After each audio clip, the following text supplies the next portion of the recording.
I have all these things that I can't tell you.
Thank you so much for coming out here with me, Christopher. I am having a wonderful time. You mean a lot to me, and I'm glad that you're having a blast. I am so out of breath. Hi. It's me. You guys just call me back when you have a chance. Hi. Hi. It's me. I miss your face. I was just calling to say hi. Call me back. Bye. I was like, do you have 401k? And he was like, yeah. I was like, do you have 401k? And he was like, yeah. I was like, do you have 401k? And he was like, yeah. And I mean, the reason I ask him this is because if I get into a relationship with somebody, I want to know like what kind of baggage that they have. I think that's important. If I walk into a situation where I'm like, hey, I have good credit and I have all these things and I have all these things and I have all these things, and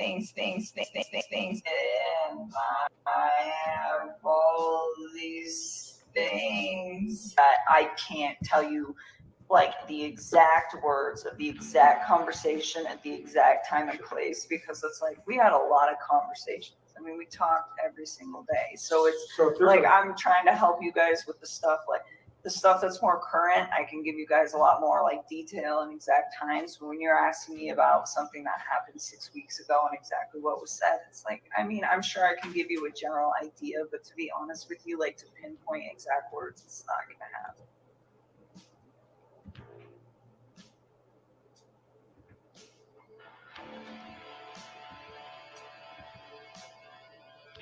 June 27th, 2018.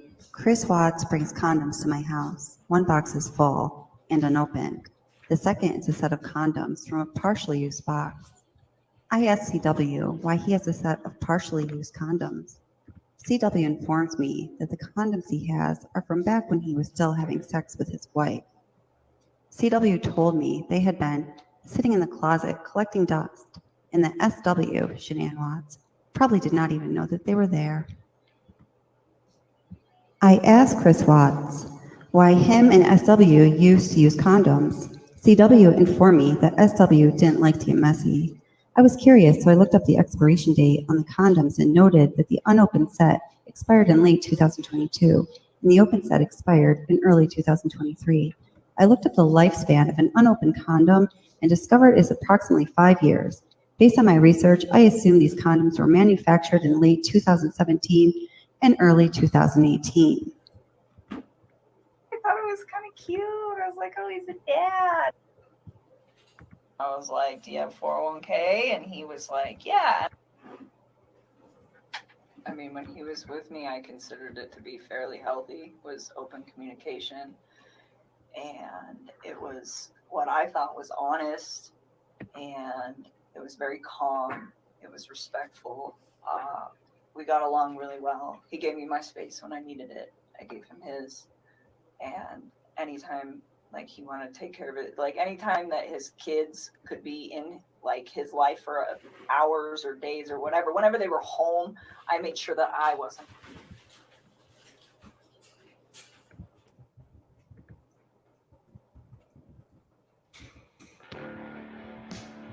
Anytime that his kids could be in like his life for hours or days or whatever, whenever they were home, I made sure that I wasn't. This is what we know about the timeline in the beginning of their relationship. Watts receives his first email from Kessinger on June 12. It says, "Chris, thank you for being honest with me this morning. Truthfulness is so underrated in our culture. Saludos cordiales, Nikki." On June 14, 2018, Chris Watts enters his coworker Nicole Kessinger's contact information into his work phone for the first time. On June 22nd, Shanann and Chris leave for San Diego to go on their Thrive trip, and they return on the 26th. On June 27th, 2018, Shanann, Bella, Cece, and Shanann's father, Frank, fly to North Carolina. They'll stay there for 5 weeks. Could it be on that same evening, June 27th, 2018, according to Nicole Kessinger's 7-page letter to law enforcement, Chris Watts arrives at her apartment with 2 boxes of condoms. 1 box is full and unopened. A second set of condoms is partially used. The whole world knows about that.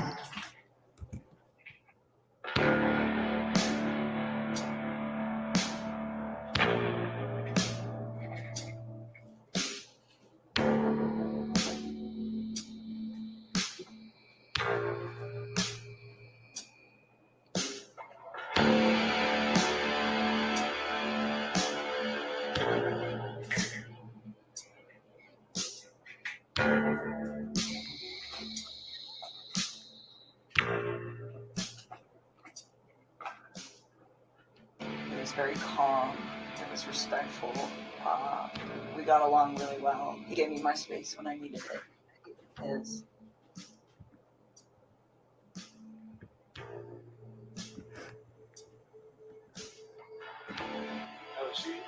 She had her moments where I had to talk her like off a ledge kind of deal. What's that mean? Like, I guess after the fact, there was like videos of her that she was like recording herself because she was like bipolar or something. I don't know that, but there, it's like she would get worked up about nothing. She would just like, she came to my house once because I think it was like July 4th. I didn't have to work that day. So I didn't like get up at like, 4 o'clock and go home. And Shanann called me like 10 times in a row. And I didn't hear it because I was sleeping. I was just like, and she was pissed. Shanann was pissed. And like I called her on outside, like, where are you at? Like, what? Like I was like, I didn't have to work today. It's like, he called me at like, 5:30. It's like, the kids want to talk to you at 7:30. I'm like I was sleeping. She's just like, screw you, like, like, I don't know where you're at. And I went back inside, so I gotta go. And she was just like, okay, are you coming back? I'm like, probably not. So wait a minute, you kind of lost me there. Were you at Nikki's place Yeah. when Shanann called you? Yeah. Okay, and so you were sleeping in her bed. Yeah, because I wasn't going to work that day because I I didn't have to that day. Okay. The first holiday I ever had off. And Shanann was pissed, and I kind of pissed Nikki off too that I left. But I think that's when I called Nikki later, and she was like, she kind of realized that she'd always be like, the second. She said second fill. That's right. And because that's how I would come back that day. Just I don't want to be anywhere else when Shanann calls. She was already pissed. So it was stuff like that where she would she would go. She said she would go on like websites and look at like, will a relationship work with somebody? Like, will a mistress work? Will a mistress turn into a relationship? That's what Nikki was looking at? Yeah. She would tell you that, or you She heard told that? me that. Okay. And she said that she would go on. Okay, so welcome, guys. How's everyone doing?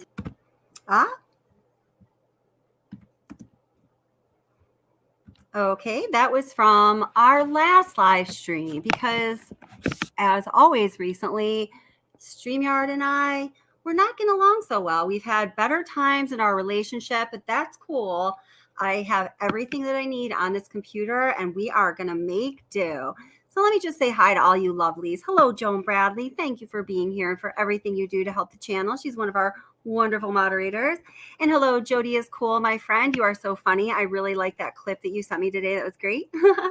Hi, Jamie Smith, and welcome, Green Eyes. I think that you are maybe new to the channel. If that's true, welcome. It's really nice to see you, and I hope that you feel very welcome here. Hi, Cecile. Thank you very much for being a wonderful moderator of this channel. The world definitely could not turn without these guys. And also Utter Nutter, another wonderful moderator. And our friend Molson Man, who is always a joy to have here. Hi, Janice. How are you? Nice to see you.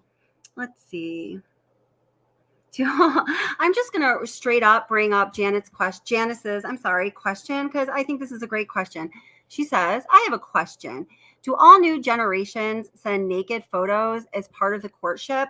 Well, I can tell you that I'm right around Chris Watts' age, a couple years older than him. So I'm a little bit older than Nicole Kessinger, not much. I would definitely consider myself part of that generation. And, you know, my experience, you know, just for myself and my friends who I talk to about everything, we're very open with one another. That's not a typical part of our courtship in a relationship. I don't think that's necessarily a normal thing. I think that people who are, you know, a little oversexed or value their sexuality more than other parts of themselves, maybe, you know, put that forth when they're getting to know somebody, but that's just IMO in my opinion. Great question though. Hi, John McSmith, my friend, my nemesis. Welcome. Always nice to see you here. DTC Primetime. Hello, my darling. Welcome. Thank you very much for your emails too. Good stuff. Let's see. Aussie Girl Jen, welcome, my darling. How are you? Nice to see you this evening. And hello, Stacy. Welcome. Awesome. Oh, first time catching a live. Yay. We're so glad you're here. We like our crew, sort of. Yeah, we have a crew. We have a good community of people who enjoy live streams, and we always love having new people. So to those of you who are new, welcome. Please introduce yourself. Don't be shy. On this channel, all of the moderators are, you know, of the same philosophy as myself. You know, we give people a great range to say what it is that they need to say and to discuss things that people feel like they need to discuss, because the questions you have in your mind are going to be there regardless. And, you know, to bring them out and to bring them to the table and to the forefront and to discuss with other people is just one more step towards uncovering truth, in my opinion. So that's how we do things around here. Hello, Michelle Gardner. How are you? Welcome. Nice to see you. You asked a question during the last live stream, Michelle, that I told you I wanted to get back to, or at least I thought it, and we did not get back to it. I'm sorry, I don't remember what it was. If you do have a question, please go ahead and pop it up there, and I'll make sure I get to you right away. Hi, Shelby. Nice to see you. Welcome. I'm so happy you're here. Let's see. Oh. I'm reading some of the comments as I'm going along. Let me just say hello to everybody. Then I'll let my thoughts come out so we can all discuss them together. Oh, geez. Hello, Shut the F Up, Donnie. Nice to see you. Oh, I'm so glad you're here. You know, Shut the F Up, Donnie. I've seen you in chat on other channels when I've been watching other live streams, but I don't know if I've seen you here or not. Regardless of whether you've been here or not, welcome. I feel honored to have you. I know that you're a Watts case traveler, so I'm really glad that you're here. And hello, Wens McKean. How are you doing? And let me just go up a little further and see if I don't like to miss anybody. Hello, let's see. Is it Emmy? M-E-M-E? Hello. And I'm sorry if I didn't say your name right. If you want to correct me on how to pronounce it, please go ahead and I will try to pick that up and correct myself. Hi, R, another one of our wonderful moderators. Thank you for being here, my darling. Welcome. And let's see. Sharon Norris, hi, welcome. Let's see, you're way up there. Hi, Anaphylaxis, how are you? Awesome, nice to see you. I hope that you were able to make it back. And yeah, so again, sorry, I feel like I'm always saying this. Sorry, we started a few minutes late. I need to contact some kind of customer service or support at StreamYard because I've been having some difficulties with StreamYard. Do you guys know if any other channels have been having that same experience? Because it's been my distinct experience and starting to get a little irritating. Crackling Rosie True Crime. Hello, my darling. Welcome. I'm glad you're here too. Kevin Bashnick. Welcome. I'm glad to see you here also. And a Curious Rose. Welcome. I did miss a few people. I missed a lot of people. Important people at that. Let's see. Let me make my way back down to current time. And Curious Rose. I like that name. It's kind of a sweet name. Awesome. Very good. So hello, guys. It's great to see all of you.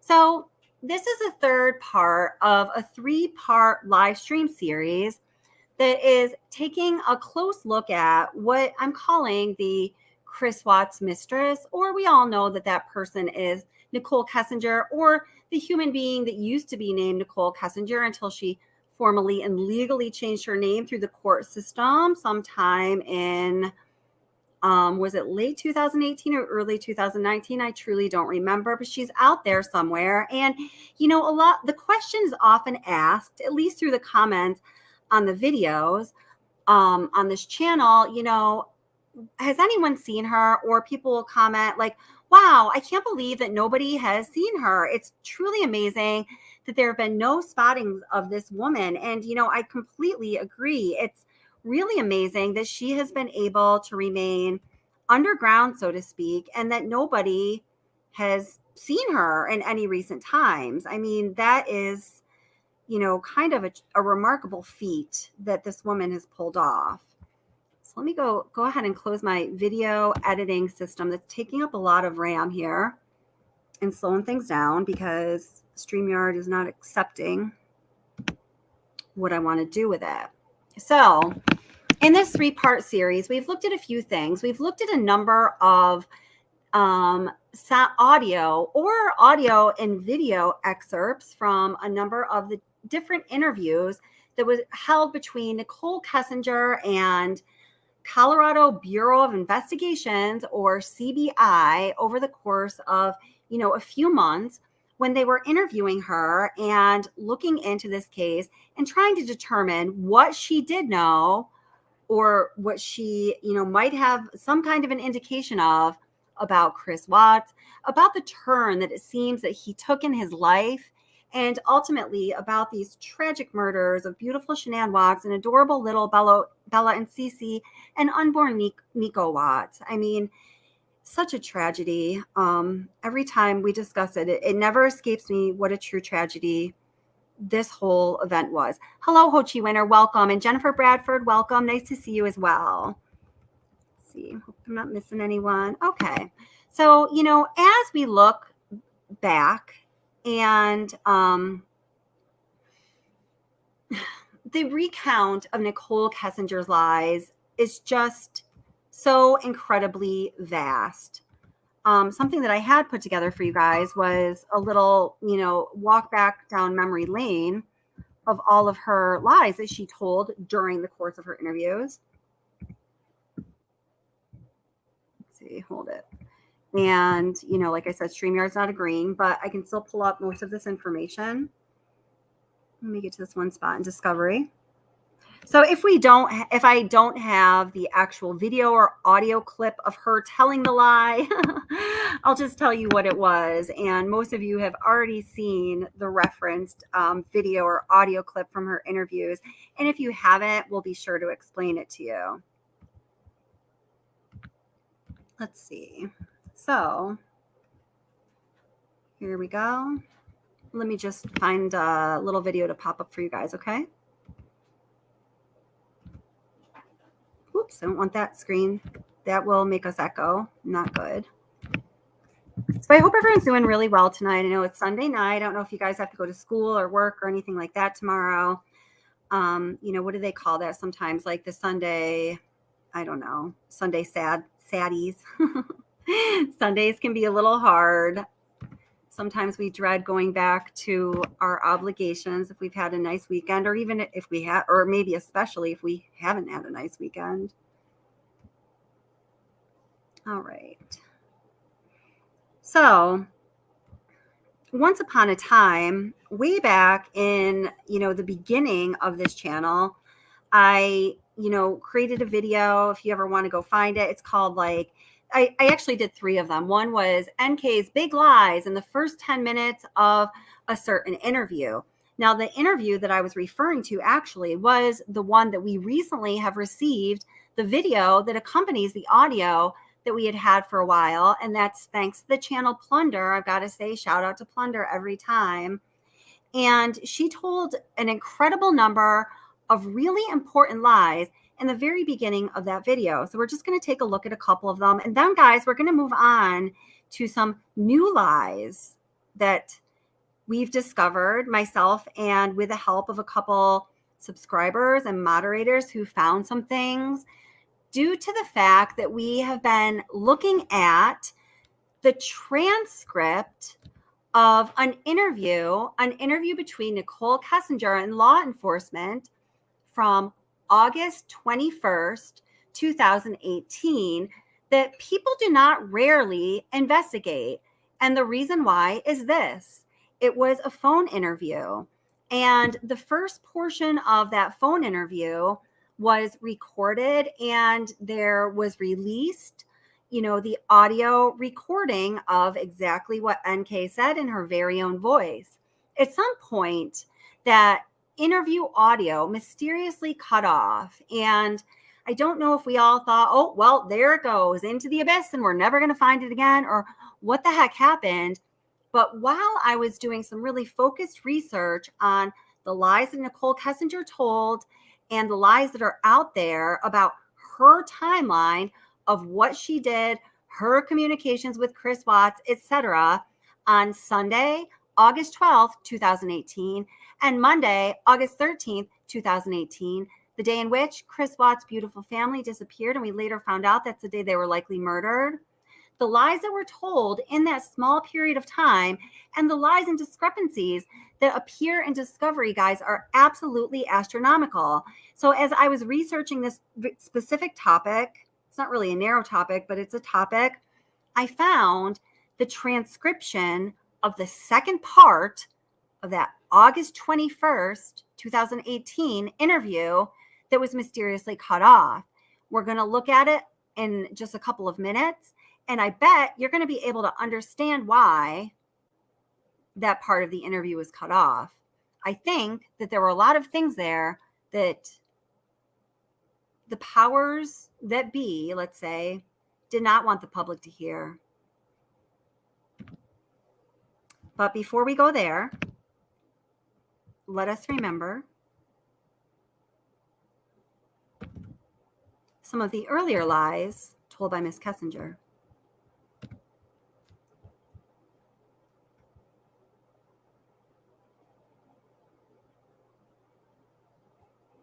I think we're right around here. Let's try it. There's some information with you. Just it protects you. It protects our investigation. So if it seems weird, there's a reason. Hit it right on the nose. And nose. it's usually relative to what I know. So don't take offense to it. Again, it's just part of what we need to know. Understood. So just you went to his house on 2 occasions. Yes. Was that recent? No, that was Jody is cool. Never sent me a video, and that's really interesting. I'm gonna have to check my email and get back to you about that. Thank you for letting me know that. Jody is cool. I'll talk to you about that later. And also anaphylaxis. I need to discuss something with you. I'm gonna put my email in chat. If you could shoot me an email sometime, that would be great.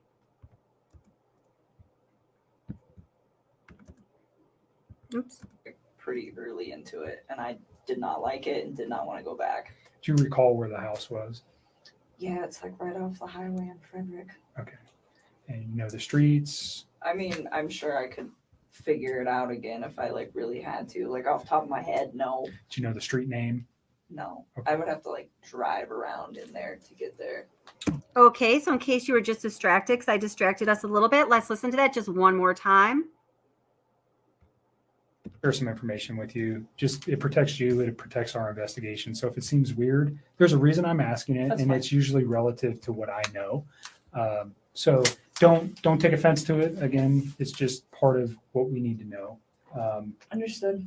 So just you went to his house on 2 occasions. Yes. Was that recent? No, that was like pretty early into it, and I So here comes the important part. did not like it and did not want to go back. Do you recall where the house was?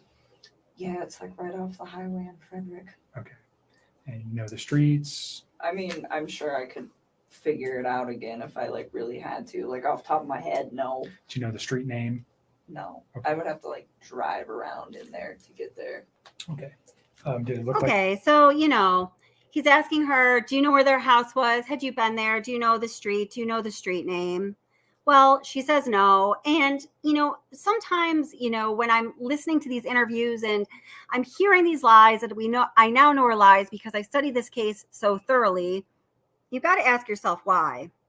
Now, when we look at discovery,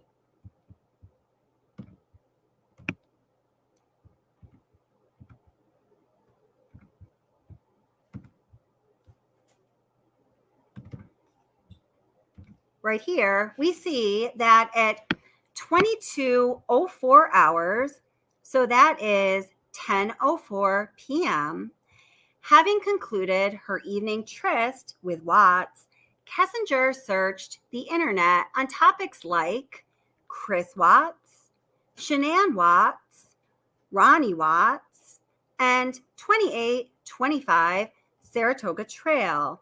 Well, this search was conducted. Let me show you the date so there's no doubt. On just scrolling up to the date, August 11th, 2018.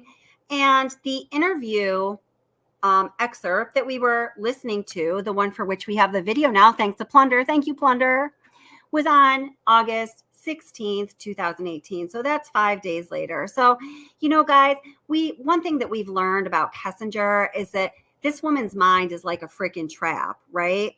So if the things that she remembers, despite the fact that she claims she didn't remember anything, are, quite remarkable. So if she remembered the Watts residence address on the 11th enough to go ahead and put it in her little Google search field and search it, she certainly remembered it on the 16th as well, just 5 days later. So, why tell a lie about things like that? Some of these lies that she tells time and time again, there's an example of it. I asked myself why. I think she was trying to create distance between herself and Chris. Obviously, she was shaking in her boots. She was nervous as shit because I think that she knows that in some way, shape, or form, she had some criminal liability in this tragedy. Now, what exactly that criminal liability is, I do not claim that I know. I would have to be a psychic, and I am not. But I think it becomes clear to all of us as time goes on and we hear more and we learn more that something wasn't right there. And in my opinion, and in the opinion of the attorneys that I've consulted on this case, they too believe that it rises to the standard of criminal liability. Let's see. So, I saw that Ho Chi Winner offered about, I think, Kessinger's whereabouts. Perhaps she's in another country, perhaps. I always felt like she would want to stay close to her parents. She was clearly very close with her family, but, when you've been part of something terrible and you're on the run, I guess you might be forced to do things that you would not have otherwise done or ever imagined that you would do. Hello, Enigma. Welcome. Enigma also says, we have so many new people here tonight. This is awesome. Hi, I'm just catching my first live. I'm going to watch from the start, but I just wanted to say hello. Hi, Enigma. Welcome. We're so glad you're here. Thank you so much for saying hello. That's awesome. Thank you. Thank you. Love your videos. You put so much work into them. Lots of good information. I really appreciate that. Thank you. I really, really do appreciate that. I do put a lot of work into them. As I've told you guys before, what I'm going to put out to you guys, I want it to be quality. And I think sometimes I get a little obsessed with it, but what's the obsession? I don't know. All right. Let me get back down to real time. Oh, there's someone I missed. Wheels. Hello. Wheels says, welcome, by the way. I know that you are new, Wheels. Welcome here. I'm so glad you're here. She has the I'm on opiates or Xanax rasp to her voice. Wheels, I got to tell you that people have pointed that out time and time again, that vocal fry that she has in her voice throughout the interviews, is something that's indicative of opiate users or possibly benzodiazepine users, which, hey, man, if you're taking those medications and you need them, there's nothing wrong with that. Hey, man, if you're taking those medications and you found yourself addicted to them, I'm not criticizing you, and please talk to somebody and get help, because I know that to be addicted to something like that is, to dampen your life and to take away from the possibilities you'd otherwise have. I've had a lot of friends and family members go through that kind of thing. So if you need to find support, email me. I will help you find support. But Wheels, I agree with you. Yeah. And thank you so much for the super chat. Jody is cool. Awesome. Got to go get me some coffee, Kelly. Yeah, definitely. Go for it, girl. Thank you for the super chat. I really appreciate that. Thank you. Thank you so much. Yeah, really good point. I think in regards to whether or not she knew the street address of the Watts residence when Kevin Kovac asked her in an official interview in which she's clearly supposed to be telling the truth only, and nothing but the truth. Kevin says, she looked up how long CW's condoms will last, the expiration date and whatnot, and 2 different batches. This woman knows how to do her research, and she seems to have an excellent memory, despite the claim that she does not. Janice says that she can't believe that all of us sleuths haven't figured out her name. I know, it's pretty wild.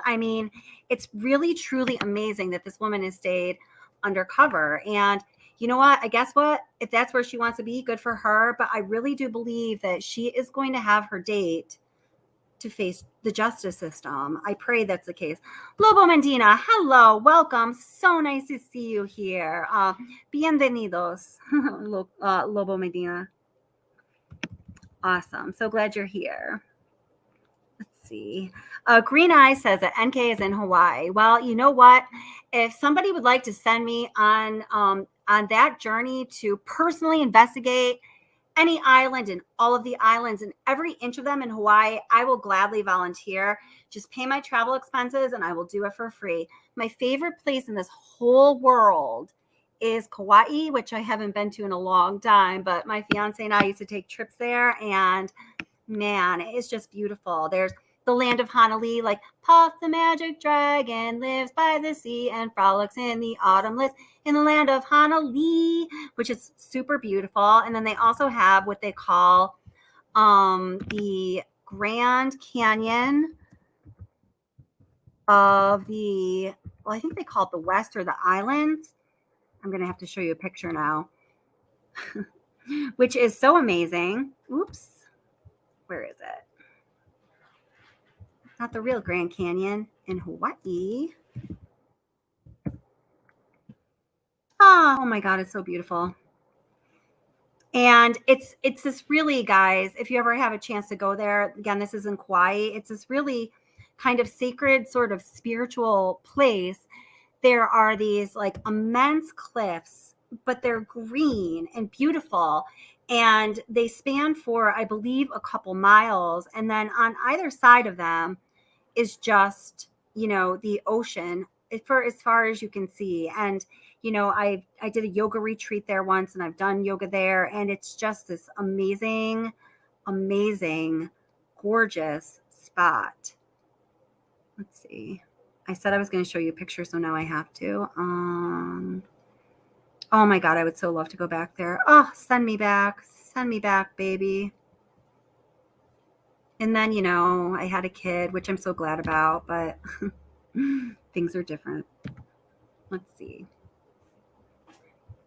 So if this is where Nicole Kessinger is anyway, I'm on top of it.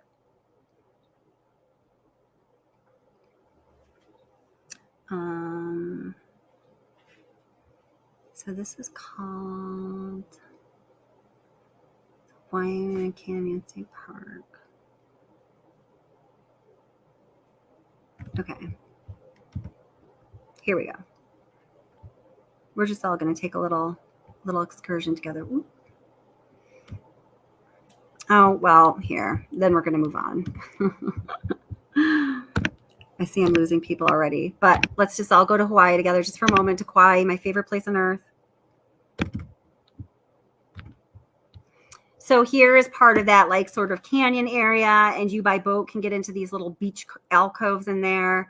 And it really is, well, it's not quite like the Grand Canyon, but it's pretty immense. And you can only access that area by helicopter, which I did, and I got quite ill. And then the rest of this area in Kauai that we're looking at, I traveled on the back of a Fat Boy Harley Davidson that my boyfriend was zooming around, and it was just amazing. Okay, anywho, back to Kessinger. Oh gosh, why? Okay, so moving on.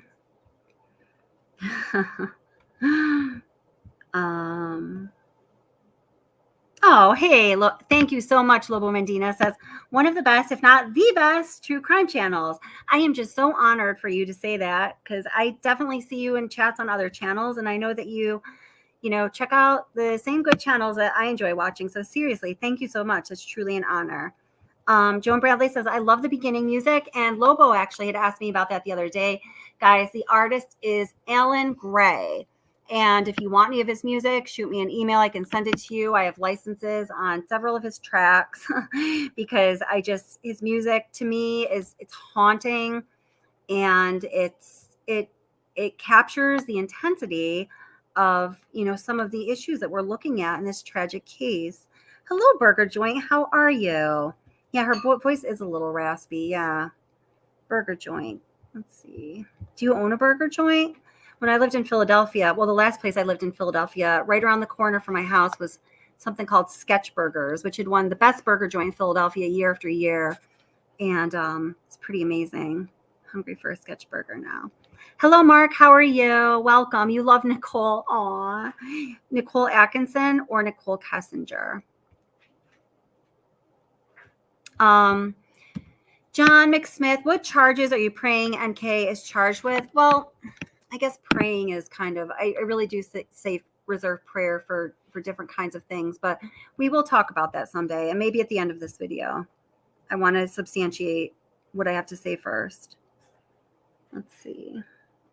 Dieter, the manipulator. Oh, Sharon, you've been to Kauai. So beautiful. Oh, Aaron on the side of caution says, I live 15 minutes south of Philly. Oh, are you on the PA side, sweetie, or the Jersey side of things? Joan Bradley is also right near Philadelphia. You're in Havertown or Haverford, Joan? Yeah. Oh, man, I love Philly. Aw. Curious Rose says, this channel maintains the same respect and integrity as Plunder does. Oh, my gosh. And in the world of true crime, that's not easy to do. That's an immense honor and compliment. Seriously, thank you. I really admire Plunder. There's, it'll go, I don't know, maybe I'll go a month or two without checking out any of Plunder's videos because I'm busy with my own channel and just, doing other things. And when I have a chance to just sit back and watch them, I just feel so fulfilled. That's what I really like about her channel. She's super thorough, tons of integrity. She doesn't say anything that she doesn't believe. Everything she does say is thoroughly researched, and I just have a lot of respect for Paula on Plunder. Oh, geez. Let's see. Oh, so you are on the PA side of south of Philly. Cool. Oh, wow. John McSmith says, I crave a Philly cheesesteak. Another place that I lived, which was the condo that I owned, not the last place. It was right around the corner from Sketchburger because I moved out of the condo and rented it out. Long story. Property values change in Philadelphia frequently, so I had to move and adjust as that happened. Was about 5 blocks from Pat's and Gino's cheesesteak heaven. And oh my gosh, every time we walked by, regardless of what time of day it was, I taught yoga at a spot that was like a gym, like right next to them. Early in the morning at like 5:30 a.m., late at like at 9 p.m. And, I walked everywhere in Philly. There was always a crowd at Pat's and Gino's. Let's see. Oh, wow. Wheel says, I'm going to South Korea in September. Wow, awesome. Have a great time. Hopefully, and my husband wants to go to Hawaii. I'd really like to take him soon. Vacations are the best. Vacations are amazing. And then Aaron says, I grew up in a shore house in Sea Isle, so I spent half my life in New Jersey. Love your channel videos. Thank you so much. Keep up the great work. Thank you so much. When I was a kid, we used to have well, my parents and my aunt and uncle, I think we shared with 3 different families a little vacation spot in Stone Harbor. Really good memories there. Next holidays to New York. Jody is cool. Let me know and I will come meet you. I'm in New York, but not like New York City area. Okay. So anyway, I'm going to move on to the content of the Nicole Kessinger information. So, let's see. Whoops. Maybe later. All right. I just thought you guys are so funny. Seriously, though. Okay. So now we heard in the last live stream, we were talking about this idea of, when Chris Watts told Nicole Kessinger on that Sunday evening, Sunday, August 12th, that on the next day, the morning of August 13th, which was a Monday. Now that was the day, guys, that the beautiful family went missing. And we later learned that's the day they were likely murdered. That you're like, hey, Kessinger, yo, empanada, you sexy little thing. I'm not going to be in the office tomorrow. I'm going straight out to the field. So please don't expect to see me, my little empanada. But it's all good. And Kessinger's response to that, according to her own words in her interview with CBI's Kevin Kobach, was basically like, okay, cool, no problem. Kobach asked her, is that a normal thing? Is that an abnormal thing? What do you think about that? And she told him that was all good. Let me play that little audio excerpt. I got it right here. Now, if you guys see your own comments that were from, and you're like, wait a minute, I didn't make that comment. It's because I'm playing certain little audio clips or audio video clips from the last live stream, since StreamYard and I are having some relationship negotiations right now. Okay. So that's why it's from the last live stream. All right. So listen to this.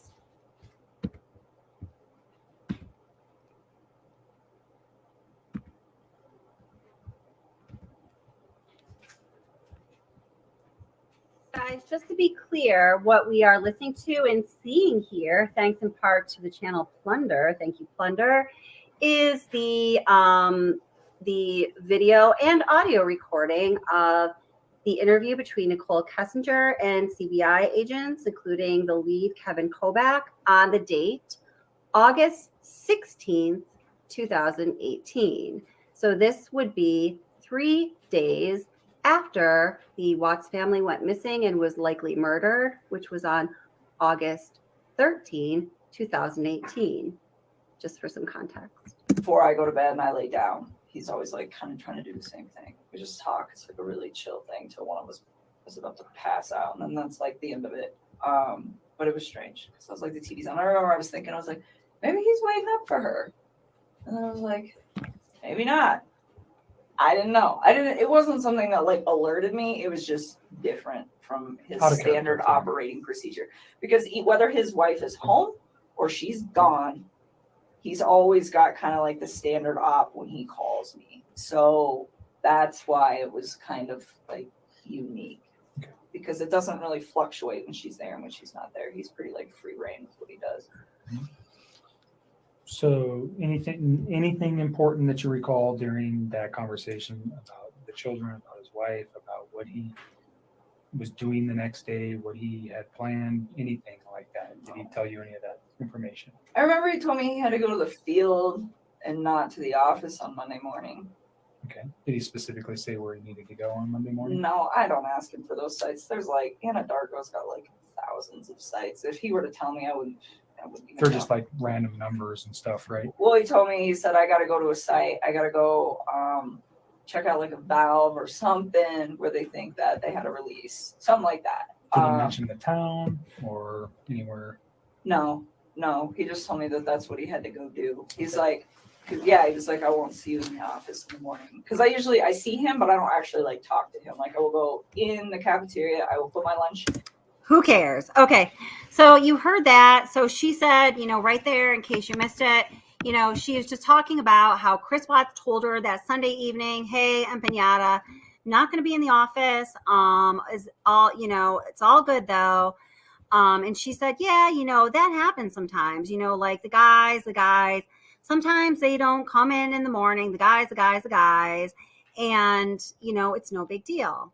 Now, we do know that she also, well, okay, so there's that end story, okay? So now let's just take a look at, now remember this, just not a big deal attitude.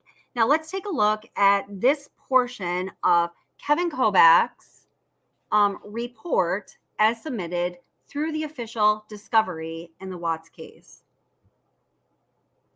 6. Just going to read this for you. This is from Kevin Kobach's report. Nicole also. Okay, so I just want to be clear where we're at here. So, wait, why'd that happen? Okay, hold it. Question Chris during this phone call, referring to a phone call between Nicole Kessinger and Chris Watts on Monday evening, the evening of August 13th, as to why he had not come into the Anadarko office on Monday, August 13th. She said Chris usually comes to the office location in the mornings. There had been times when he reported directly to the field. Nicole said it was ironic his wife was missing and he did not come to the office that day, so she questioned him.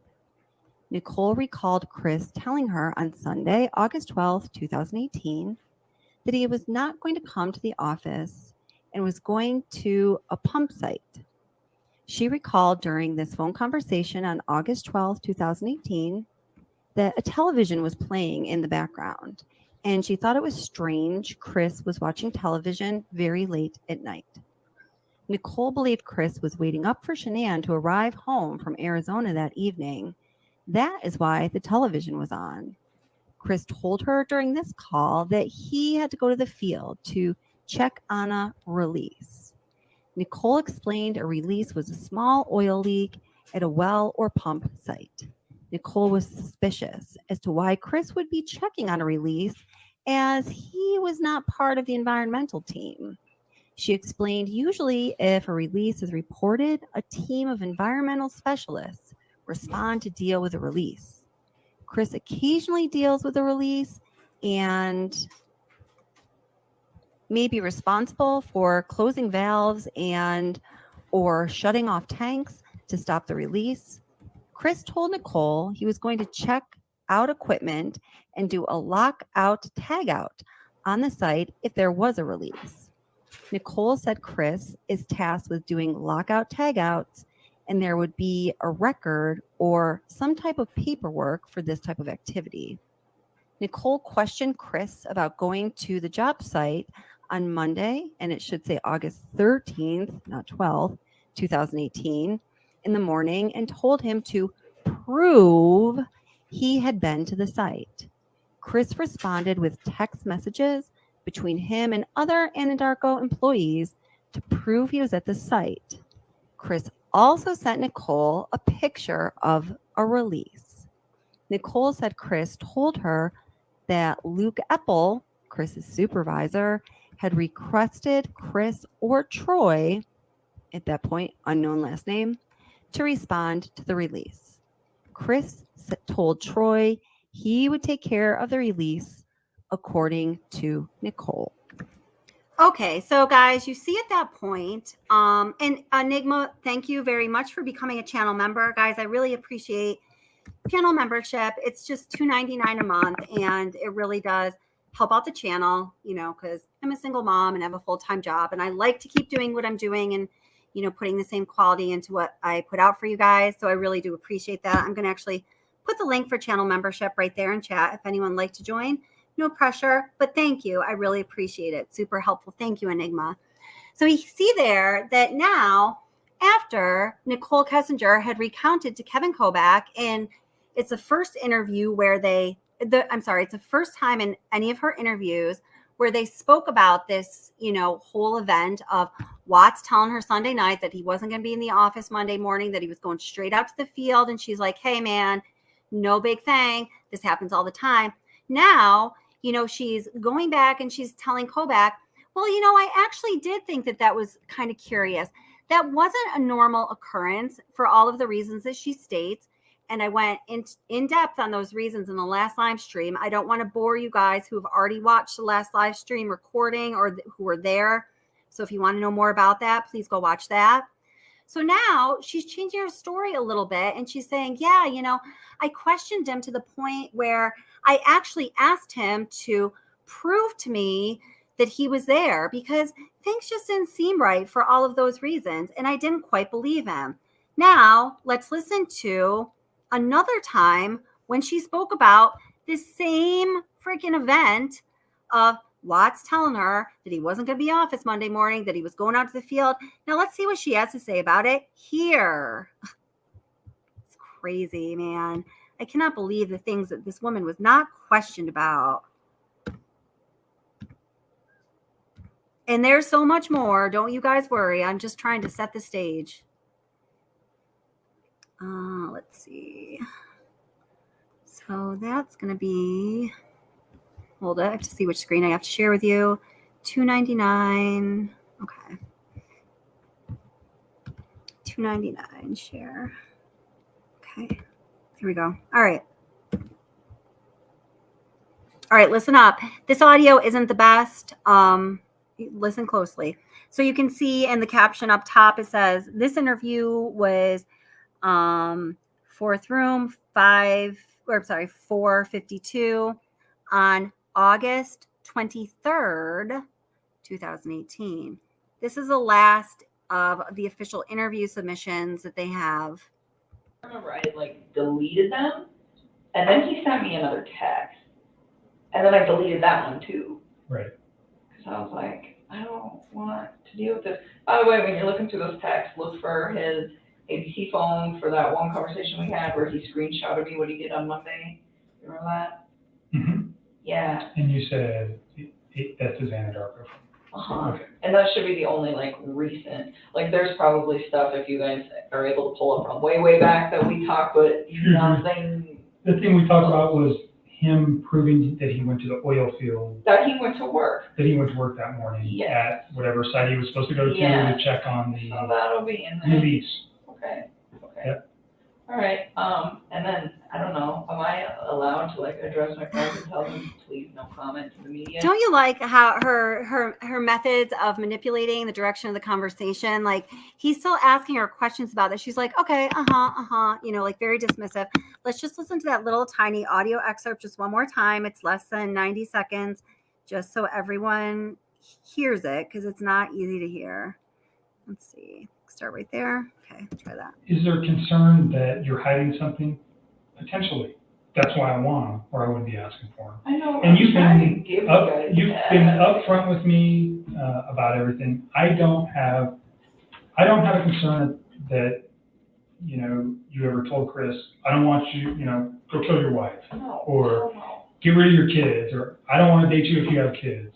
None of those things ever came out of your mouth. We've talked about that. Yeah. So, but until those text messages that are deleted are there, you know, and all that, it's just speculation. But it's kind of like, why did you do that? And I get your excuse. I understand what you're saying, that on Tuesday you realized who this man was and what he had done. You didn't want him to be part of your life anymore, so you got rid of it. I didn't even want to see it in my phone. It was like freaking me out because I remember I had like deleted them, and then he sent me another text, and then I deleted that one too. Right. Because I was like, I don't want to deal with this. By the way, when you're looking through those texts, look for his ABC phone for that one conversation we had where he screenshotted me what he did on Monday. You remember that? Mm-hmm. Yeah. And you said that's his Anadarko phone. Uh-huh. Okay. And that should be the only like recent, like there's probably stuff if you guys are able to pull up from way back that we talked, but nothing. The thing we talked about was him proving that he went to the oil field. That he went to work. That he went to work that morning at whatever site he was supposed to go to check on the so that'll be in there. release. Okay. Yep. All right. And then I don't know. Am I allowed to like address? Okay, so you heard that, you know, she's just, you know, reminding him, hey, now remember, when you go back and you look at all these things because, you know, you're starting to recover my text messages or you have recovered them or, you know, I know that he did state in the interview on August 16th, he did say at some point, it's in the video version of it that was recently released, thanks to Plunder, that they recovered all of the text messages. Now, you know, in Dr. Phil's podcast, that so-called deleted podcast that I posted recently, you know, Dr. Phil also did say that he emphasized that law enforcement recovered all of the text messages. And I also have a friend who's an attorney who talked to somebody who was very close to the case. And one of the things that he told me about their conversation, although he did not tell me everything because he knows I run this channel, he did tell me, you know, through the course of our conversation, that it was said that law enforcement had recovered all of the text messages. So some kind of interesting stuff there. Now, she says, you know, that was sent from his work phone, right, guys? And then Kevin Kobach asks, reaffirms, yes, it was sent from his work phone. She goes on to say that, you know, it's good, like one of the only things that you'll see that's from his work phone, except for like way back when, you know, there might be some things from his work phone, but, you know, she's saying we didn't really communicate too much through the work phone. Well, this is just one example of the many examples that I mentioned to you guys recently that is very disturbing to me about the official discovery for this case. Until the day of August 12th, the Sunday, the night before the murders, and August 13th, the day the family went missing, and the day that we later found out was likely, I believe, the day of the murders, Nicole Kessinger was all over that discovery. The interactions that she and Chris Watts had throughout their relationship and their relationship building and their text messages and their, you know, records of their phone calls and what they did, it was all over discovery, guys. Now, again, I showed you recently on a recent live stream that on the date of August 12th, the day before the murders, there's a full 6 pages of events that are noted on the official timeline in the official discovery. None of those have anything to do with Nicole Kessinger. So let me repeat that. On August 12th, Sunday, 2018, the day before the family went missing and the day before the murders, all of a sudden, Kessinger drops off of the discovery. Now, my friend, my nemesis, during the last live stream made a point, and he said, well, you know, Kelly, that's because she didn't have anything to do with the murders, and only, you know, things that would have to do with the murders would be in discovery. Well, I don't believe that to be true because the day before, on August 11th, oh shoot, I'm in the discovery. Why don't I just show you? The day before, she completely fell off of the discovery files. They noted things about Kessinger like this. Don't take my word for it. Let's read it in black and white. Was that right there? So that was the beginning of August 12th. So now we're back on into August 11th, that Saturday. You know, one thing that was noted that I read earlier in this live stream was, having concluded her evening tryst with Watts, Kessinger searched the internet on topics like Chris Watts, Shanann Watts, Ronnie Watts, and 2825 Saratoga Trail. Also about Kessinger, they noted earlier that day, at 9:30 hours, so 9:30 a.m., in anticipation for her evening with Watts, Kessinger spent 45 minutes searching Google on topics like how to prepare for anal sex, the anal sex guide. This progressed to searches at Pornhub for interracial porn and threesomes with double penetration. The digital analyst in poor taste notes, this was by no means the only time she sought out pornographic videos on the internet. I don't think that those, you know, personal perspective narratives have any place in a discovery of any sort, particularly when the crime is as egregious and serious as this, a triple homicide of a 15-week pregnant woman and her 2 beautiful little babies. But we do see those perspective narratives throughout the discovery in very poor taste. So back to the 13th, and Nicole Kessinger telling Kevin Kobach, CBI investigator, about how she's now all of a sudden suspicious of why Watts went right out the field on the 13th, and, you know, all the things she had to say. So she mentions, well, I might be getting ahead of myself here, but since I'm on the path, let's see. Okay. one of the things that he sent her, let me make sure, yeah, you guys are seeing this, as proof of where he was this picture of the oil release, and which is just a leak. So it says at 7:43 hours, so that's 7:43 a.m., Watts told Roberts, yeah, I'm at 319, one sec. Watts then took this picture, and, they confirmed through the metadata that the coordinates did put this as Survey 319. Now, originally, he took this picture and sent it to his coworker, Cody Roberts, but he then sent it on to Nicole Kessinger as proof of where he was. So, guys, remember, Nicole Kessinger's interactions and communications with Chris Watts were, replete throughout the discovery until the day before the murders and the day of the murders. So he took this picture, Chris Watts did, and sent it to Cody Roberts. And now we know, because she tells us a few times, we're going to look at more of them in a minute, that he sent this on, to Empanada. Well, where is that mentioned here in Discovery? Oh, it's not. Oh, what? Oh, wait. Oh, it just goes on to him interacting with everyone but her. Now, also important, guys, remember, Nicole Kessinger referred to that Monday and Tuesday as Murder Monday and Text Tuesday.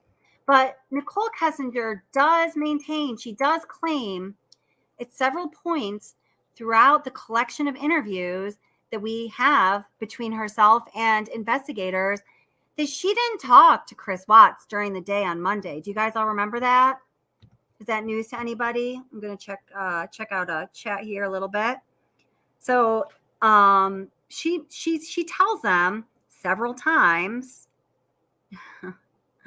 that she did not talk to Chris Watts during the day on Monday, that the first communication she had with him, until she remembers this, was at 2:44 in the afternoon. And she sent a text message from her, from work, and it was about Lucky Charms, right? Okay, well, I'm hoping that you all remember that. In case you don't, let me show you this. Don't worry, I got it all backed up. Let me just forward it here a little bit. And what do you got to say about that, Kessinger? Huh? All right. So that's $2.99 again. Share different screen. Stop. Share. And let's listen to the lady, the empeñada.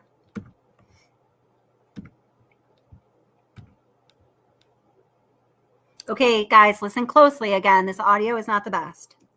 Didn't barbecue, so he was saying he had crew in his bag. So right now they're talking about what Chris Watts had texted her about the food at the barbecue on that Sunday, August 12th, when he took his two beautiful little girls to their very last birthday party. Those sweet, precious things. Yeah, didn't do any smoked barbecue this time. He did hot dogs. He avoided that. He was like trying to eat healthy. So this is the final one. This is the one. I don't know if this is in order. I'm not sure exactly what this is referring to. I think this one at the bottom, this, oh my God, this absolutely did ridiculously would freak out. That, do you remember when I told you, like, I was always trying to, like, incorporate his kids and stuff? I mean, even if it wasn't, like, directly, like, me and him, but just, like, I was always thinking of cute stuff when I'd see stuff, and I was like, oh my God, little girls would like that. I would show him, and I found this box of Lucky Charms that was unicorn Lucky Charms. Okay. And I thought they were really cute, and I texted it to him, and I was like, do your little girls know about these? Because they're awesome. And I was like, little stuff like that. So and that's, I don't think that that's the 13th, because I don't think I talked to him that day. What day was the 13th? I can't remember. Monday, Was it Monday? I think. I gotta look.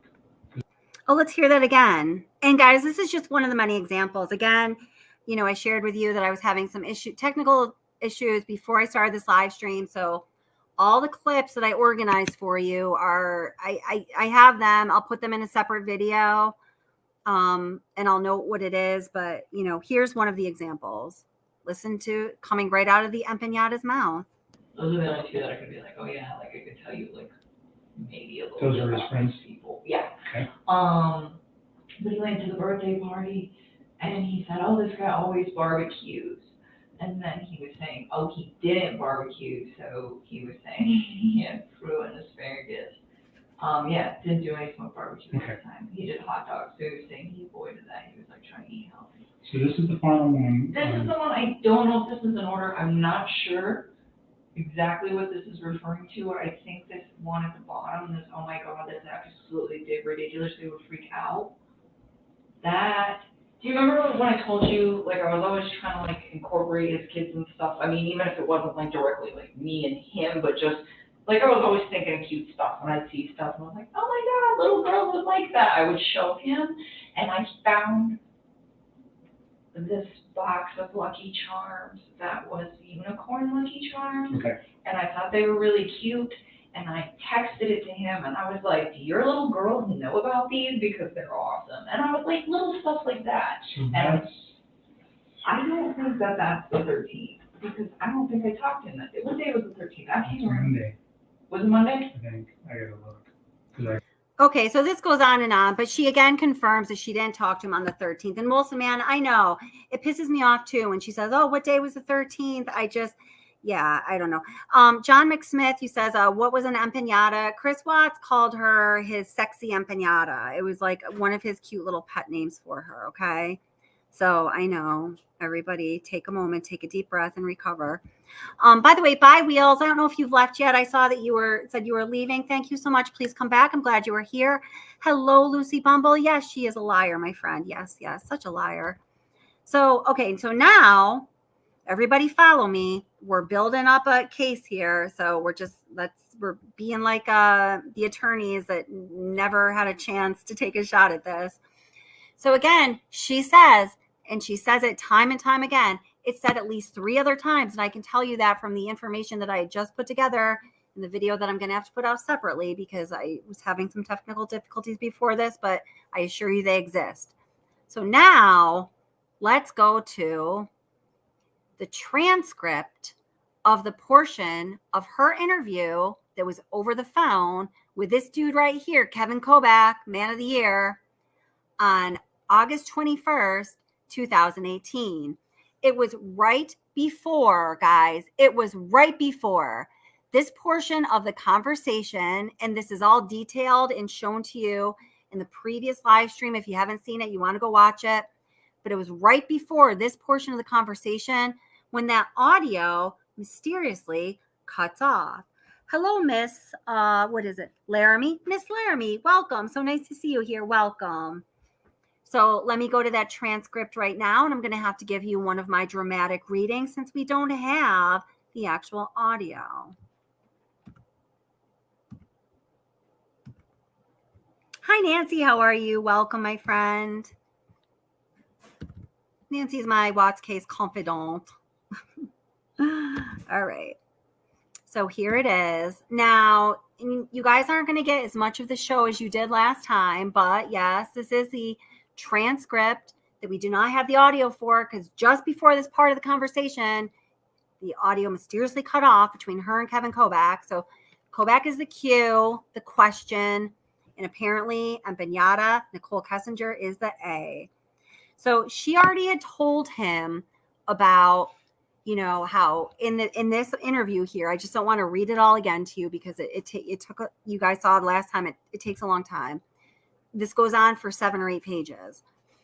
She told him again about how Chris Watts called her Sunday night, said he wasn't going to be in the office on Monday morning. He was going straight out to the field. But this time she's really, really like not certain about it. She's really, asserting that that's not normal, Kev. That's not normal, my bro, my friend, my Kev. Something's up with that. Okay. So she tells him about how she, in the moment, on that morning of the 13th, asked him to send her proof of where he was. And now she's even going so far as to tell him, guys, and obviously this had all happened during her other interviews when she totally forgot to mention this. And she was like, oh, it was all cool that he was just going out to the field, like no big deal.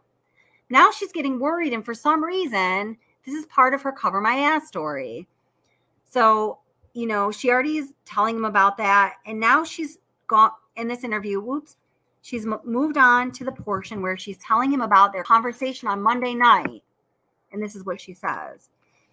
Anyways, so he told me that he was going to have to do that. And I was like, all right, cool. You know, and then, so he didn't show up So he didn't show up for work. He did show up for work on Monday, but supposedly he went to the field. And then Monday evening, after my friend Jim left, that's when, Chris and I spoke on the phone in that first really extended conversation. Now, remember, guys, she's maintained all along that the first time on Monday that she spoke voice to voice with Chris Watts was that evening. But listen to what she's about to say. Again, I don't know exactly what time it was. It was like late, but that first really extended conversation, that's when he started saying kind of all that really creepy stuff. And then in that conversation, I started questioning him. So now, guys, she's questioning him not only in the moment when he's at work, prove to me where you are. She's questioning him about where he was during that day after the fact. This is Monday evening. And I was like, did you really? I don't even remember exactly what I said, but I asked him, I was like, did you really go to the job site this morning? And he was like, yeah. And I was like, who told you to go there? And I think he said his foreman asked either him or his like coing man is this guy named Troy. I don't know Troy. I don't even know what he looks like, but I do know he exists. So I guess their foreman relies on Chris and Troy kind of like run their little part of the field. And so Chris was like, yeah, my foreman asked either he or Troy go out there and go look at it. And I'm sorry, this is so painful, guys. Do you know the foreman's name? I don't. He's got a few of them, I think. Oh my God. Okay. I want to say that's okay. I want to say Luke Apple, but I don't know. You're going to need to find that out with Anadarko too. Okay. That's an Anadarko question. That's all right. And, and I know who, but Luke is, and I know who Troy is, so we probably have already answered that. Okay. All right. Yes. Great. So, anyways, I told him to prove it because at this point, I mean, the things he'd been saying, like the sheets was kind of weird. You know what it was? It was the wedding ring comment that freaked me out. Like the sheets was kind of weird at the time. And the fact that I thought he had just lied to me about their separation, but it was like the wedding ring comment, like he was so callous, like he was just ready to like cash it in and get some money. You were telling me. And I was just like, him to prove what? To prove that they had told him to go to the field right away. Okay, so? And he's like, how do you want me to do that? And I was like, you take screenshots of your Anadarko phone and you text them to me. And he did do that? And I'm, yes, he did. Okay, all right. And he didn't send me the whole conversation, but there was 2 pictures of a release, followed intermittently with like, there was like text, like on the other side of the picture. And, it looked, I didn't get everything. He just sent me like part of that conversation, and I didn't have the dates or times on it either. Like you couldn't see the dates and times of what he was sending me. So it could have been, he could have been sending me something that was, this is painful, guys. Okay, sorry. Whoops. But this is really important. And I'm going to tell you why in a minute if you don't already get it. like not recent. It could have been something from like weeks ago, and I wouldn't have known. But he sent it to me, and he sent it quick, like it just like instantaneously. When I asked him for it, I was like still on the phone with him, and let me say that again. And he sent it like it just like instantaneously. When I asked him for it, like I was still on the phone with him. And then I looked at it while I was still on the phone with him, and it made sense what he'd been saying, but okay. The only thing in there, yeah, like it almost looked like someone else was originally gonna do that site, and it looked like the conversation, I interpreted it, the conversation that he had with his foreman and with Troy or whoever that was, that conversation, it looked like the conversation had occurred probably at some point over the weekend. And then it looked like Troy, I think, or somebody else in the field was originally going to go out there first thing Monday, and he told them not to worry and he would go do it. Okay. And I don't know the exact words, like I don't have the whole conversation. Again, that is something you're going to need asking, and you need to go to Anadarko for that. What's next? And yes, well, then that was like, and that conversation, that's the end of that. And then, So guys, what's the important takeaway from here? I emphasize the words. I'm sure you would have gotten it anyway. She tells Kobach now, my friends, after maintaining time and time and time and time and time again, she is now telling Kevin Kobach that she was on the phone with Chris Watts. And she asked him specifically, she told him to send proof of where he was. And he's like, what do I send you? And she told him some specific things that she could send, or he could send to her, that would prove where he was. And so he sent her those specific things. And he sent her those specific things so quickly that she received them while they were still on the phone. So, let's see. Hold it. I'm trying to pull up another little clip for you here.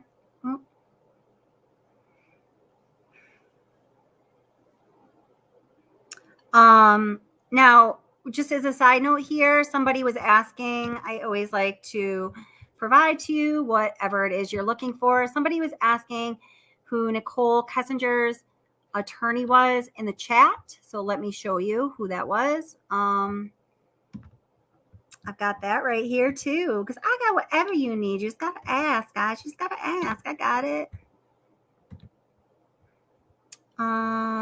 That was, which page do I share with you guys here?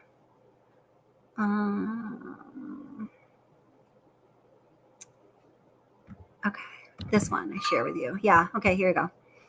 So you'll see this was on the matter of Nicole Kessinger, filed on 10/1/2020. The lawyer's name is here right in, like the middle of the page. I'm going to try to highlight it. I don't know if I can. Well, sorry, I can't. But it's right in the middle of the page. It says participants. And then it says litigant, Nicole Kessinger. And then it says attorney Walsh, Arthur B. So her attorney is Arthur B. Walsh. All right. Just so you have that answer. I haven't searched that gentleman in a long time. Maybe I ought to go back and check out that route again. And the judge's name was Sarah M. Garrido. Okay. So guys, now we know that. Now why is this important? So you might say, okay, well, All right. Wow. Listen, man, we've caught her in yet another lie. Gosh, these lies are really piling up, Kelly. That's crazy. But, what does that have to do with indicating whether or not she had any criminal liability or, as we call sometimes, guilt related to the murders of lovely Shanann Watts and adorable little Celeste, Bella, and unborn Niko Watts. Hello, Mary. How are you, by the way? Let me just say hello to the people that just joined us really quickly. Salon Savvy 64. Hi, sweetheart. You're late, but I'm glad you're here. Welcome. Yeah, my throat always hurts after I do that little NK reading for some reason. It's like an energetic thing. Yeah,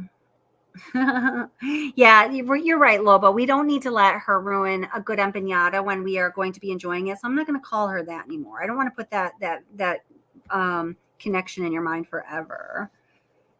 Oh my gosh. Let's see. And who else? I thought I saw someone else that I hadn't said hello to yet. So we've got Mary and Salon Savvy, and you guys are so funny in chat. Her defamation attorney was Ed Hopkins. Oh, okay. Her defamation attorney was Ed Hopkins earlier on. So that would be after the name change, right? Yeah, I've heard that she's on. I heard that I might have to start using the initials always and not the former name. Although when someone changes their name and I'm using the former name that they have legally and in all ways created space between themselves and that name, I don't know how, somebody could be found liable for defamation of using that name that they no longer own. But just to be on the safe side, I've heard that she has a new defamation attorney. I don't know if that's true or not, but I don't know. Pride or Honesty, how are you? Oh, my darling. Pride or Honesty, can't wait to marry you either. Glad you're here. Thank you for being here. Another one of our wonderful channel moderators. Oh, okay. So DTC Primetime says, no, before 2020, I met Walsh was the name change attorney. Okay, gotcha. Very good. There we go. Jamie is being very kind and offering me an elixir for my sore throat and is telling us that, hey, Kelly, I hear that NK makes a mind-blowing green tea mixture for sore throats too. Now, I believe that her green tea drink that she gave Watts was just super greens and maybe some weird stuff, but I don't think it was all too crazy. But you know what, Jamie? I don't know that, and I don't trust her about anything. So just to be on the safe side, I'm going to say thank you for the suggestion, but I am going to decline that remedy today and just go drink some lemon or water with lemon in it when I'm done with this live stream. Now, going back to, guys, why are all of these lies so critical when we are looking at the question of whether or not this person, formerly known as NK, might have some criminal liability that was overlooked by law enforcement because she was a protected informant, as I showed you guys and proved to you a couple live streams ago through that one document in the very beginning of Discovery that I hadn't noticed before, where it explicitly states in capital letters that they are protecting her identity. We could go over that again tonight if you want to. Also, somebody earlier was asking about the phone ping, and at the end of this live stream, I will play out in my Nicole Kessinger documentary the 15 minutes or so that I've already worked out, showing you the significance of the phone ping. Many people watching this right now have already heard it, but I will play that at the end for anyone who wants to see it. Let's go back to the Discovery. So now we know, this is so crazy, that Nicole Kessinger received a text message from Chris Watts showing her a picture of the release at Survey 319, that little oil leak. He sent her this same picture that he had also sent Cody Roberts. And the picture that he sent Cody Roberts and the record of that text message is in the Discovery. But we saw that, the picture that he sent NK of this same scene is not in Discovery. We also know that Nicole Kessinger at least 4 times during the course of her 6 interviews told law enforcement that she did not talk to Chris Watts on what she refers to as Murder Monday, August 13th, 2018, the day in which his family went missing and we later learned was likely the day they were murdered. But in that transcript excerpt that is from the phone call between NK and CBI agent Kevin Kovac on August 21st, 2018, the same phone conversation for which the audio of the phone conversation ran just fine for 51 minutes and all of a sudden mysteriously cut off just before the portion that I read you. We also learned that according to her own words, she did talk to Chris Watts that day. She was on the phone with him when she demanded the proof of his location. And he asked her, Embenya, I'm sorry, NK, what can I send you, my dear, my love, my wonderful, my everything? And she said, here's what you can send me, Watts. And she says that happened. She says she was still on that phone conversation with him. They were still connected, still on the phone when she received the proof that he forwarded her that included this picture that he texted her from his work phone that there's no record of in the discovery. We can also note, guys, that on the date of August 13th, 2018, although Nicole Kessinger appears all over the freaking discovery until August 12th and August 13th, that conversation and those texts are nowhere to be found. You see? You find that problematic because I find that to be a really big problem.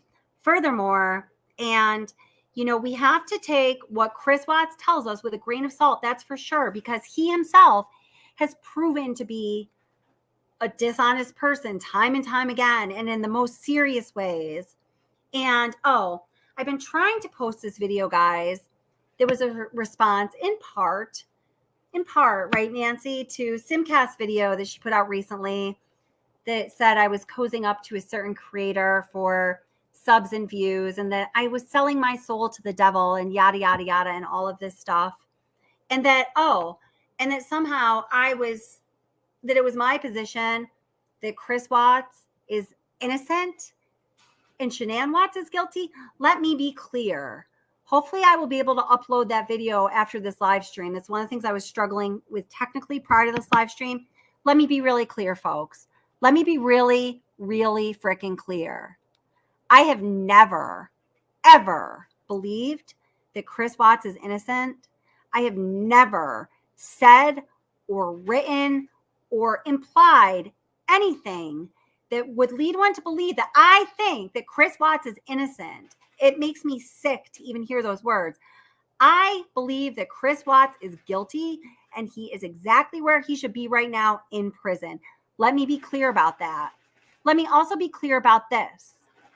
I have never believed, I have never said, I have never written, I have never said or done anything to indicate that I believe Shanann Watts has any criminal liability in her own murder or in the murdering of her 2 beautiful children, Bella and Celeste. So for those who might be confused on these matters, let me be really clear.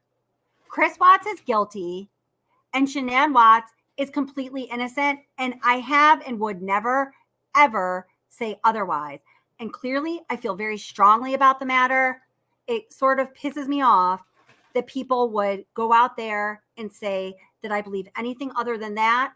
I've been running this channel for almost a year now, and, those 2 issues are, critical in my fundamental beliefs and the message that I would want to send out to the world. I do not think Shanann Watts is guilty. That's insane. And I do not think that Chris Watts is innocent. I do think that there is a whole lot of shade on this case in the discovery, in what was released to the public, in what was withheld from the public, in the places, in the recorded interviews with Chris Watts' former mistress, where the audio mysteriously cuts off, and then we only have left this obscure transcript that goes all but forgotten, which I'm sure was the intention. But we're looking at it right now. We're bringing it back to the surface, and we are putting it in front of everyone's eyes and saying, look here. Not only was it a lie, each of the 4 or more times when Chris Watts' former mistress told investigators when she was being questioned about what she may have known about this case, when she said that we didn't talk on that Monday, not until that evening. All of those times when she maintained that it was a lie, which is important, but we just proved by reading the transcript of the phone interview where the audio mysteriously cut off right before this part, according to her own words, she emphasizes that she was on the phone, voice to voice, with Chris Watts when he sent her the proof that she demanded of his location on the morning of August 13th, 2018. Questions? People make me mad sometimes. I am a nice person. You guys know this, but like, enough is enough, folks. You know what I'm saying?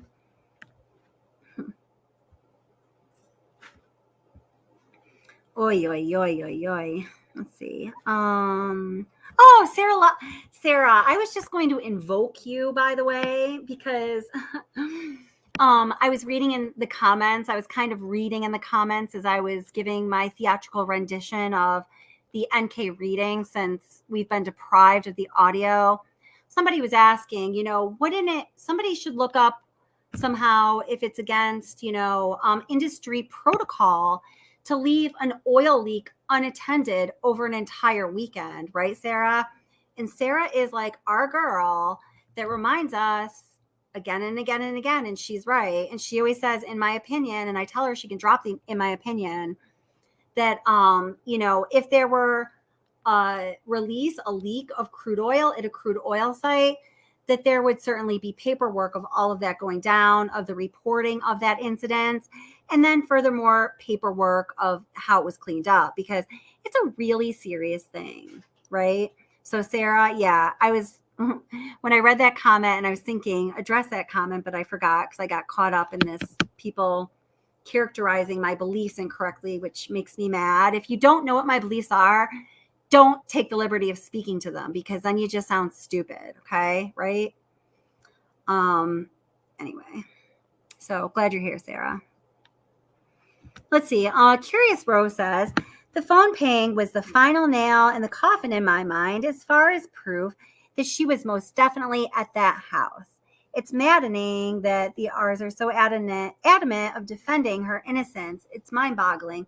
It is. And, we do know, and listen, guys, and in that same video that I'm trying to get put up onto my website or my channel, I'm sorry, it's not there because I was having technical difficulties this evening, I also addressed the issue with the R's. And guys, I have the utmost respect for that family. I can't imagine what they've gone through. I have a ton of compassion for them. I've spent a lot of time praying for them. I think about them all the time.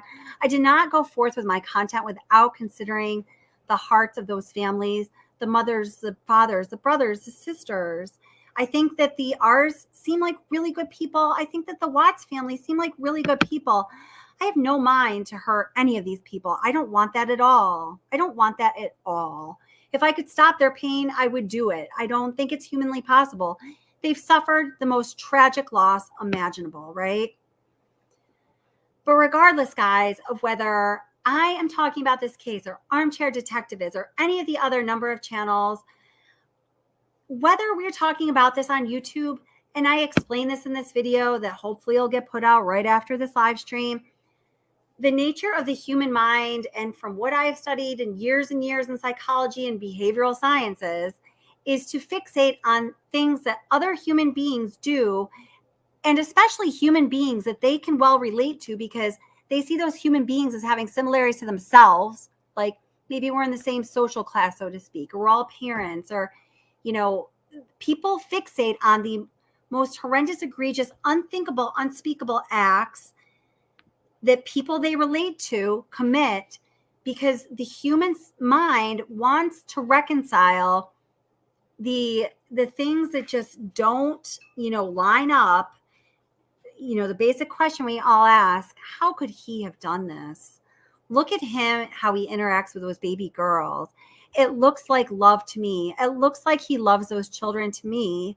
How could a father who does all those things for, like he did for his children, how could he murder them? How could he be part of this?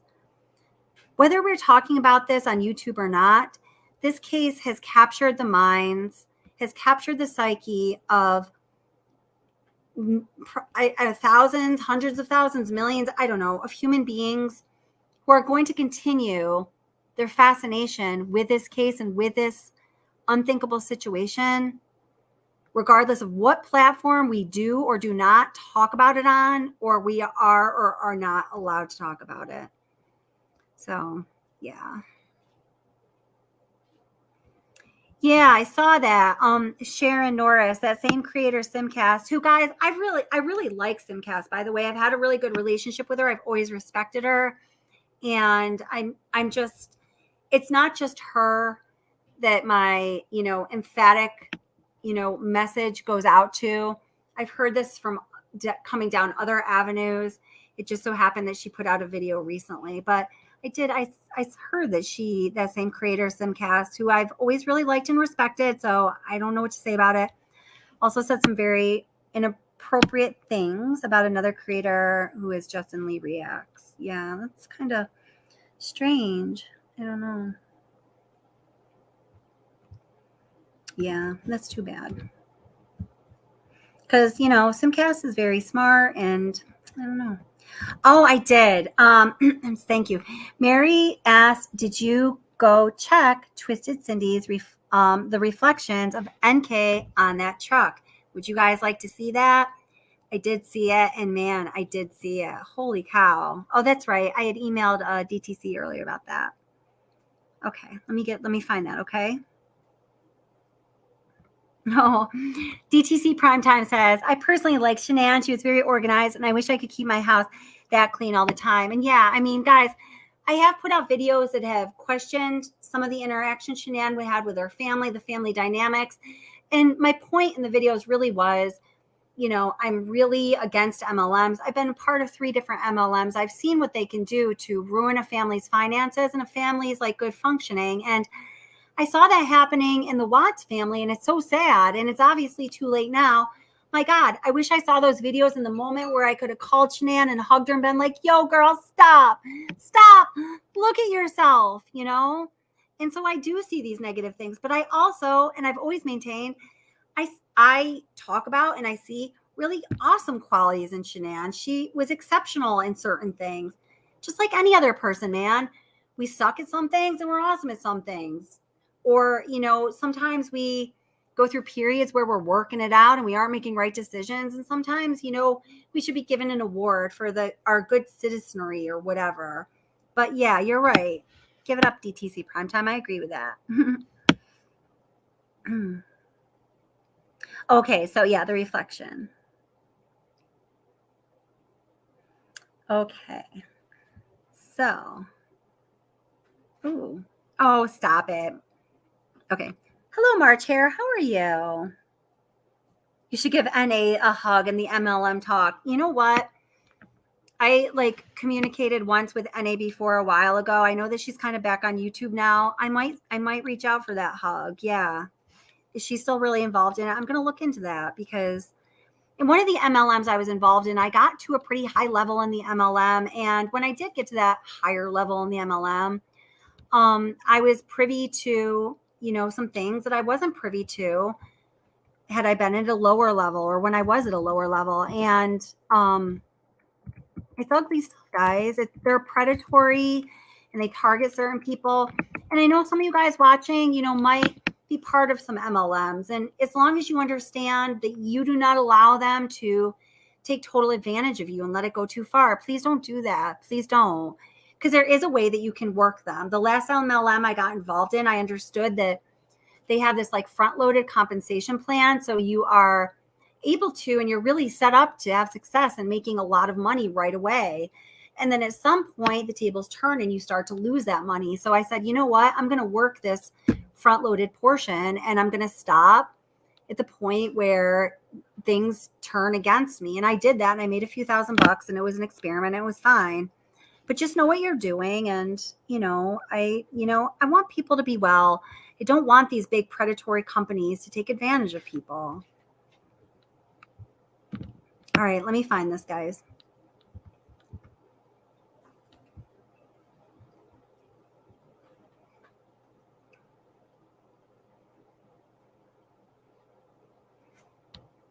Okay. Well, I'm going to pop my friend Armchair Detective in the description with a link to this video.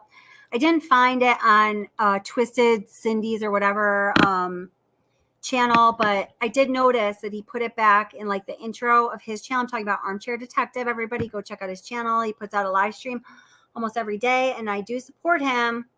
I'm not love bombing him. I legitimately support the man and his team. They've been very good to me, and I have not found them to have these any negative qualities that groups of people, gang mentality, whatever. But anyway, this is from Armchair's kind of intro from the other night, okay?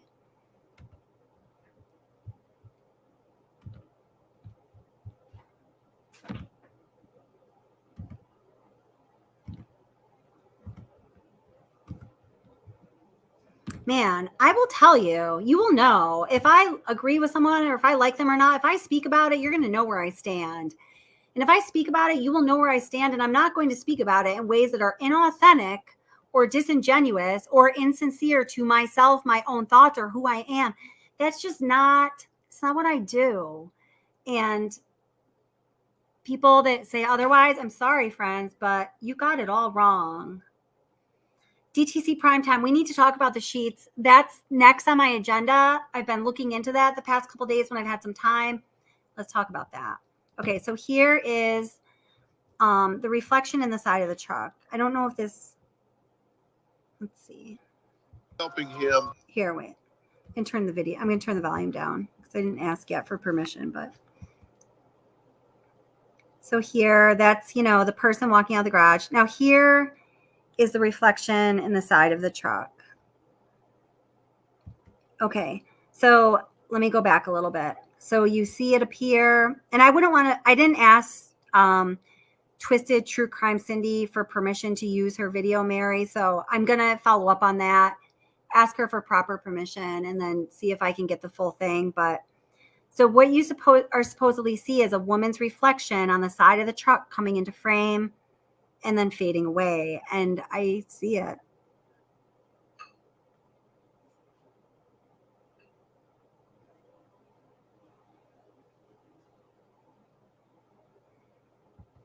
Do you guys see that? I don't know if that does it justice, but I'm going to link that up in the description. Ah, my goodness. Let's see. Sharon Norris says, I have watched AD for about 4 years and I like him. Yeah. Oh, Ho Chi Winner, this is such a really good point. I have looked into this at so many different times. I've actually never made a video about it because when I do start looking into it, I get caught up in watching what other YouTube creators have said about it. And I think there's some good things and I think there's some kind of BS things. I think what I need to do is just focus on the raw footage, come up with my own opinion with help from you guys, the Watts Obsession team, and put that out there and see if we can get anywhere. Because the Ho Chi Winner says, the light in the truck that keeps turning on without anyone being inside, it gets me. That gets me too. I think that's a really good point. For sure. Let's see. Oh, I know. Well, R asks, $1 million question, one of our great moderators. Thank you for all that you do, sweetheart. Says, $1 million question. What turned on Nate's camera in the first place? Motion from what? Yeah, totally. I know. It's crazy. All right. I have to go get a drink. D Fisher, how are you? I was thinking about you today, D Fisher. I feel like when you were in a chat on this channel recently, I thought that somebody might have said something that offended you or upset you. And I was like, gosh, I wish I could email you to ask you about that. If that happened, I'm really sorry. if I just imagine that, good, because I don't want anyone to say anything offensive to anyone else. But welcome. I'm really glad that you're here. Okay, so let's see. Why don't we play? Let's see. I'm going to play something for a moment. Why don't we just play that portion of Nate's security camera footage? Because I need to go get a drink so I can continue to talk for a little bit longer. Because right now I'm pretty much, I hear that my voice is a little strained. This is a link for channel memberships. If anyone's so inclined to join, it's $2.99 a month, and it really helps the channel, and I really appreciate it. No pressure, though. All right.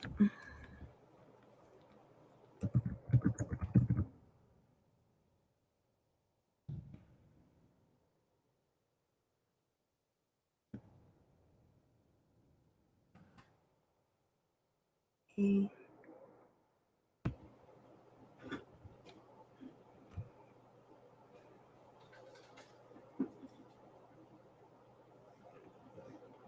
All right. Let's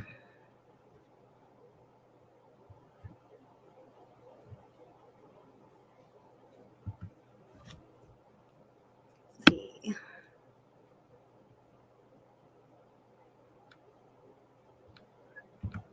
I think this one will do. So again, this is going to be just that footage that we're referencing right now of,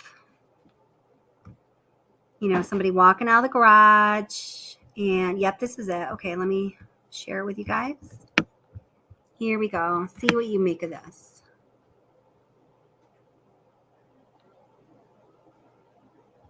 Oh yeah, here. I just see Utter Nutter saying you can email me at any time or whatever. Here's my guys. You can listen. I sometimes check this email several times a day. Other times when I'm busy with work, like my day job, I might not check it like every other day, or sometimes at the longest every 2 days. So if anybody does ever email me and I don't email you right back, I'm sorry. I do get a lot of emails and I try to get back to everyone right away. You know, there's just been, you know, as you guys know, I've been helping my mom with getting cancer treatments now, and that's like an extra thing that's going on. I'm a single mom, and you know, I have a full-time day job and all that stuff. Oh, Priya's Reflections, thank you so much for becoming a member. I really appreciate that. Thank you so very much. So that's why if I don't get back to you right away, that's why. And it's, please don't ever take it as anything personal or be upset. So here's my email, okay? So D. Fisher, please send me an email so I can email you back, all right? All right. Now, let me share that footage for you. I'm going to get a drink and I'll be right back.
Oh, okay.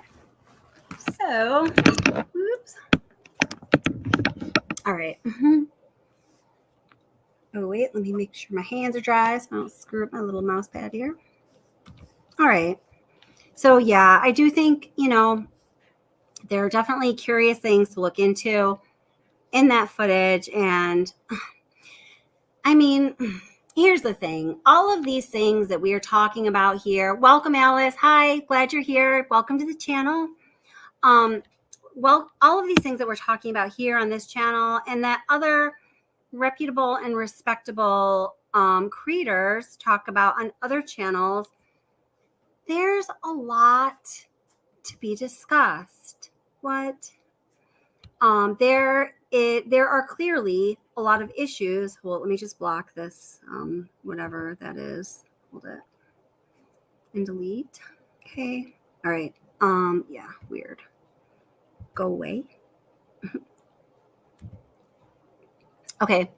There are clearly a lot of issues that have various angles to be discussed. Yeah, what the heck just happened? That was weird. Thank you, Ara, or moderators, whoever did that. Yes, welcome, Alice. Welcome. So glad you're here.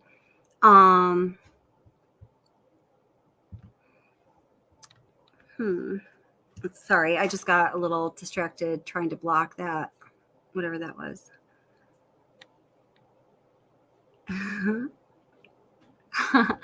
Molson Man says, if you're really here, NK, please call me. I have around 5,739 questions for you, so it'll be real quick. Appreciate your time. Thanks. Yeah, I feel ya.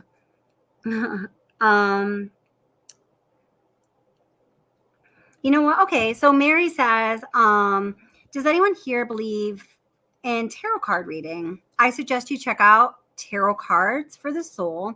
She has some very interesting things about the Watts case.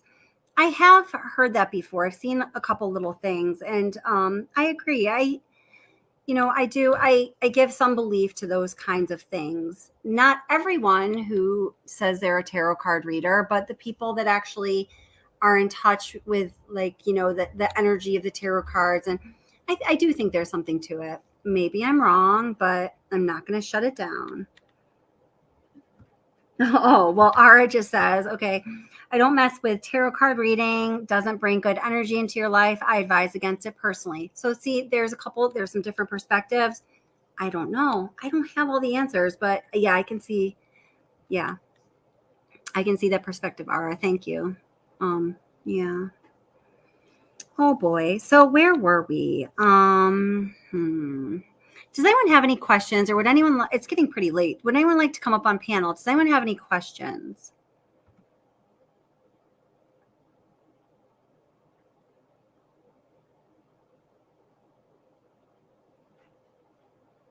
Wait, what's going on here? Okay, so Aaron on the side of caution says, is this NK really passing on this site? I went through the posts and Molly Golightly was leaving comments, which made me feel more inclined to believe it was really her. So, posting. Okay, on what site, Aaron? Could you follow up on that?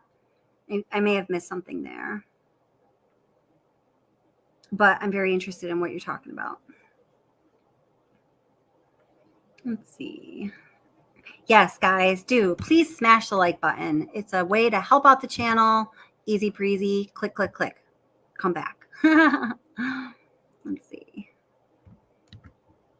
Priya, thank you so much again. That's awesome. Appreciate it. Let's see. So John McSmith says, I've never seen anything in that video, the one that we were just watching of Nate's security camera footage other than Chris Watts. That's legit. Some people do maintain that. And that's definitely what you do see. You're right, John.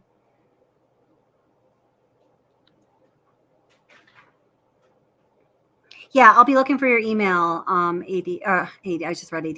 D Fisher. Oh, thank you very much, Jamie Smith. Says AD Kelly Lana. Mad love and respect. Speak the truth. Thank you. Thank you, sweetheart. Thank you, Jamie. And, and I like Lana too. And she's also a person that at some point people were all against her. And I never got on that bandwagon. I don't think that there was anything substantiated reason for that. And yeah, could you break down the shadow video? Because I just don't see it. Okay. Ara says, could you break down the shadow video? Because I just don't see it. So Ara, let's just make sure that we're on the same page. So in talking about the shadow video, we're talking about where the shadows that appear underneath the truck are seen that are believed to be, well, I believe it's Bella. Let's see. Hi, cutesy. Kids, how are you? Oh, it's okay that you have that opinion, but I don't want to post it. That's all. Okay. Hi, Mary Breen. How are you?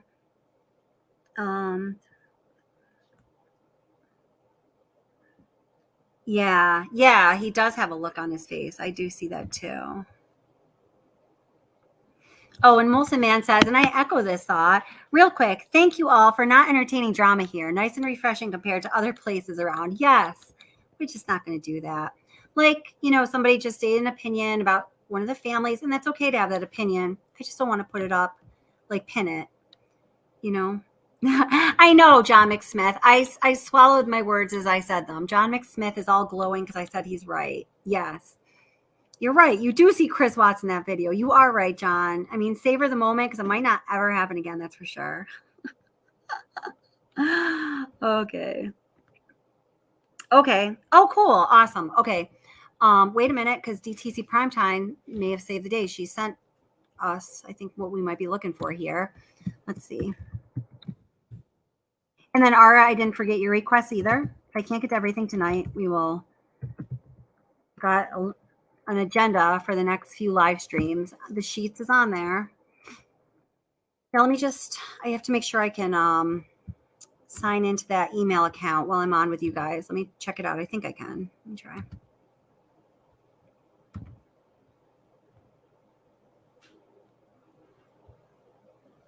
Yeah. Okay.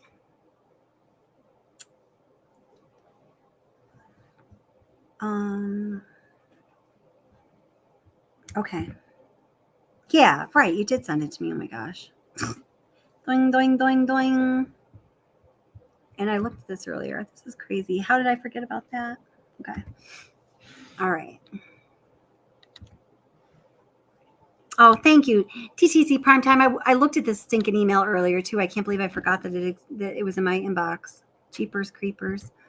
Let me just make sure.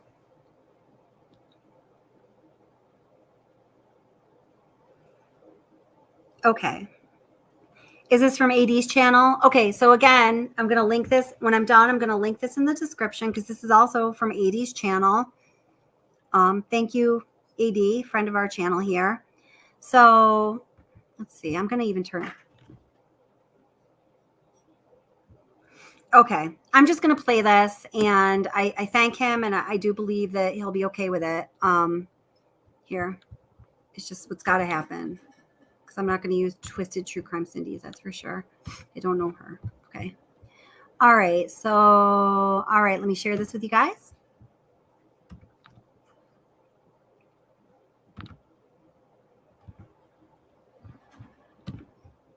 Thank you, DTZ Primetime. You're awesome. Thank you so much.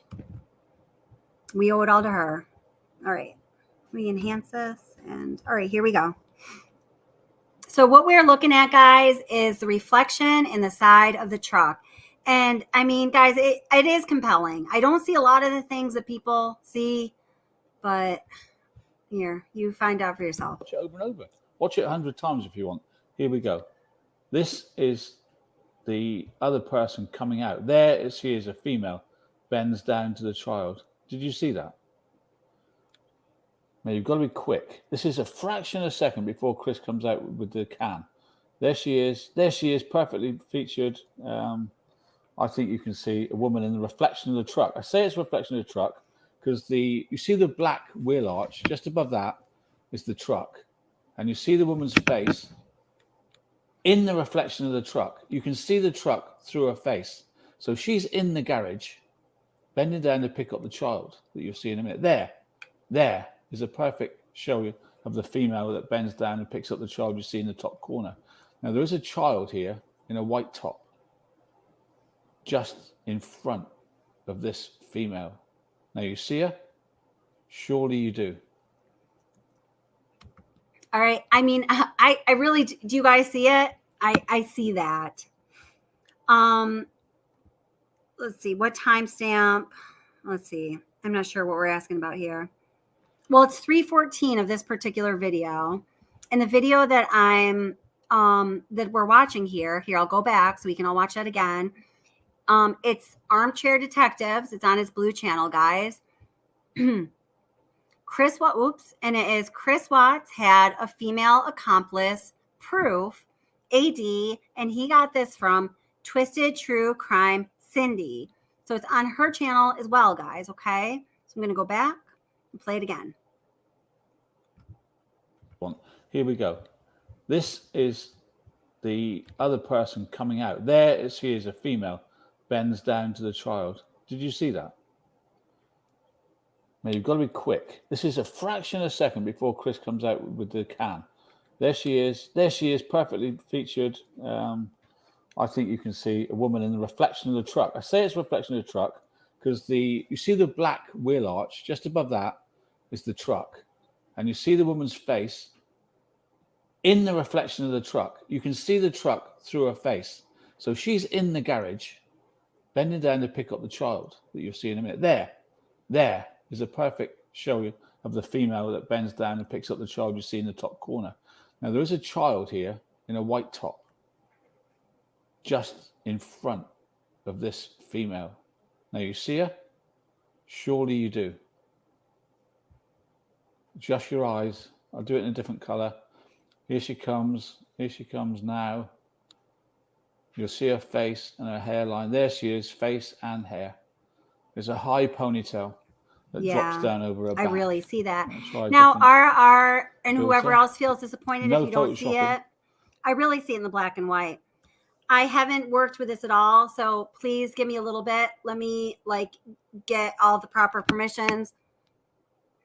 Get my hands on the raw footage of when this occurs in the, digital discovery, and work with it myself and see what I can do for us. Okay. I'll do it in a different color.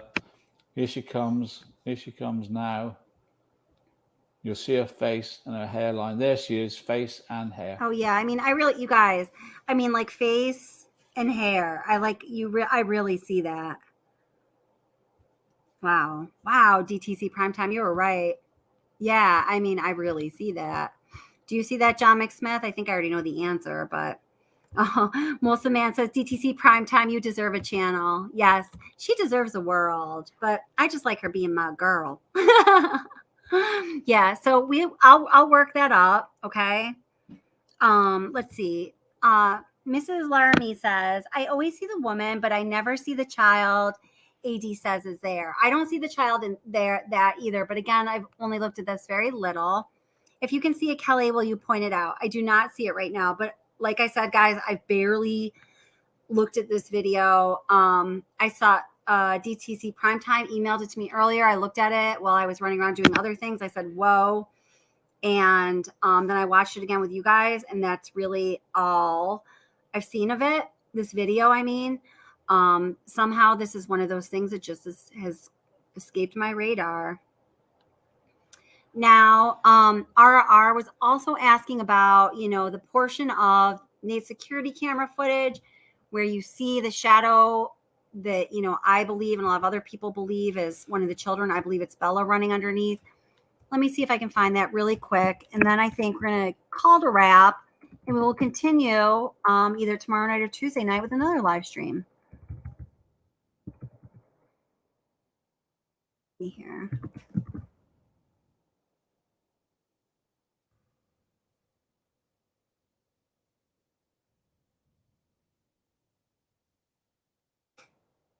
All right, let's see.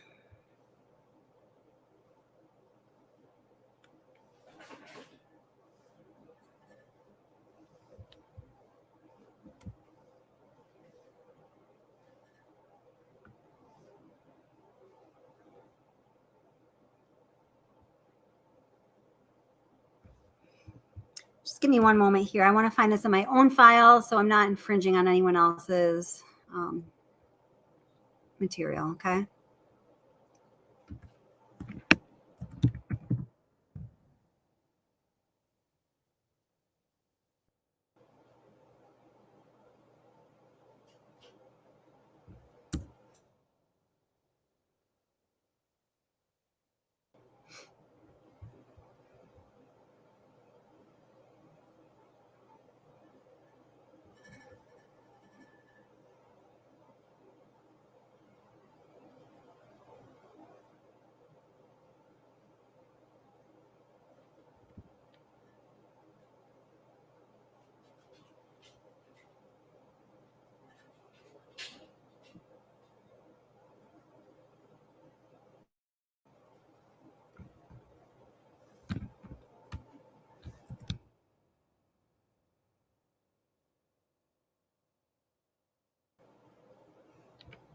Okay.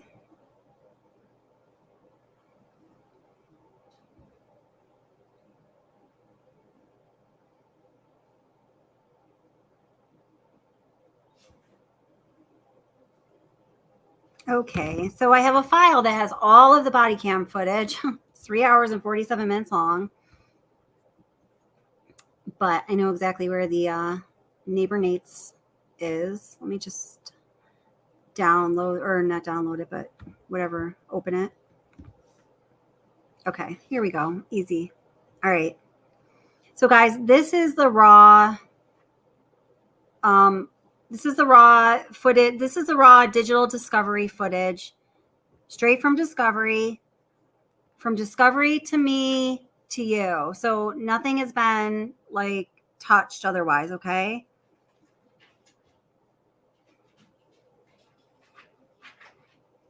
Oops, okay, so that's at 148. Okay, yeah, there we go. Okay. Okay. All right.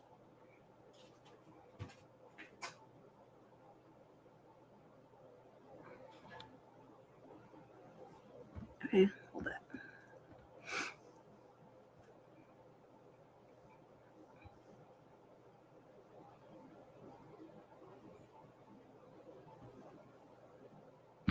Okay, here we go.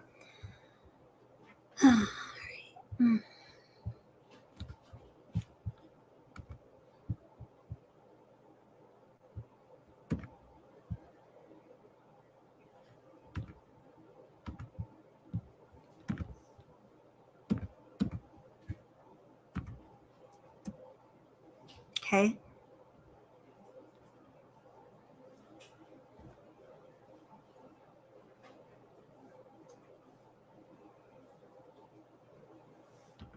Now hold it. What I should do, give me just a second. Let me just open it with another program, okay?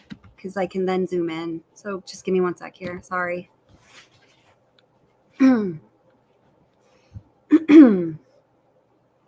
That one program just allows you to do like a a straight playback, but not zoom or anything like that.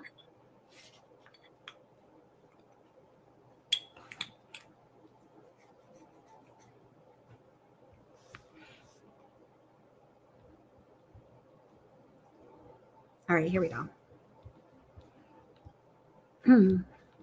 Oops.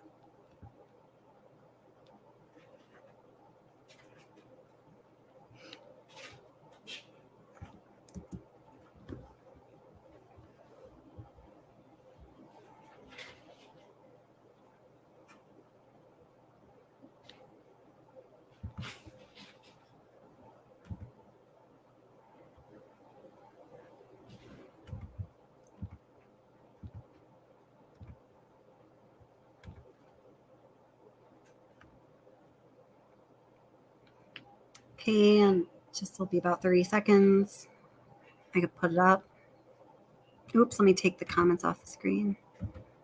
Hold it. Okay.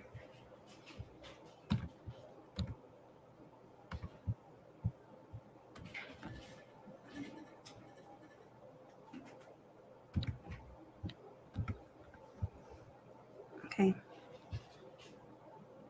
All right, let's see. Okay.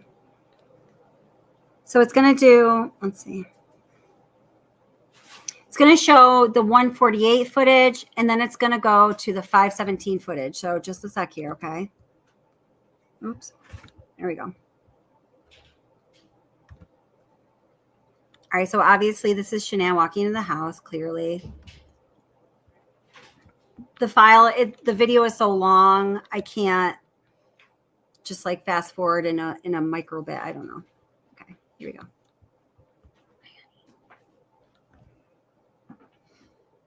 All right, so there goes Nicole Atkinson, and that's the last we know of what poor Shanann did.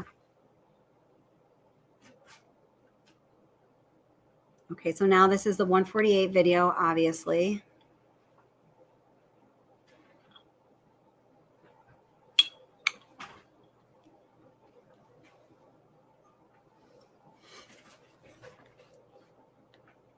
Did you get everything you need, honey?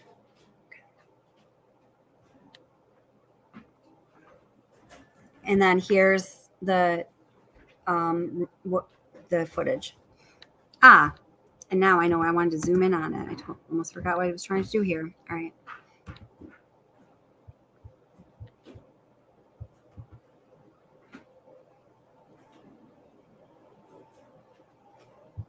Oh, wait. Why can't I zoom in? Maybe it's because I am sharing it. No, never mind. I'm not going to try to zoom in right now. Let's just play this. It's getting late. Okay. So, all right. Sorry, guys. Here we go. Whoops. Come on, gal. Oh, my goodness. There we go.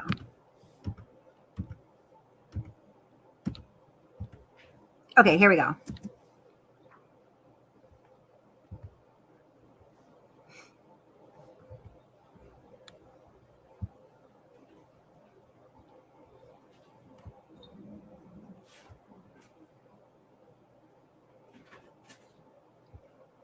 Hi, Chick Tracy. Welcome back.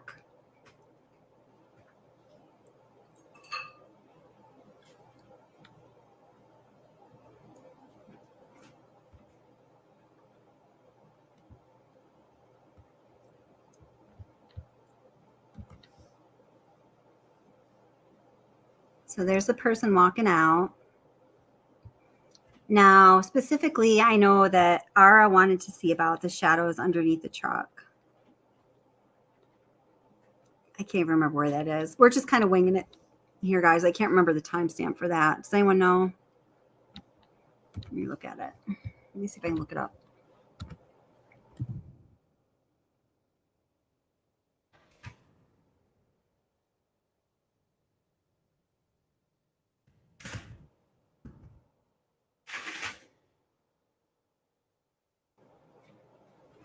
$12:45 timestamp. Okay, cool. Thank you, Google. See, I know how to use Google just like Kessinger. She got nothing on me, you know? All right. So I'll get a little. Okay.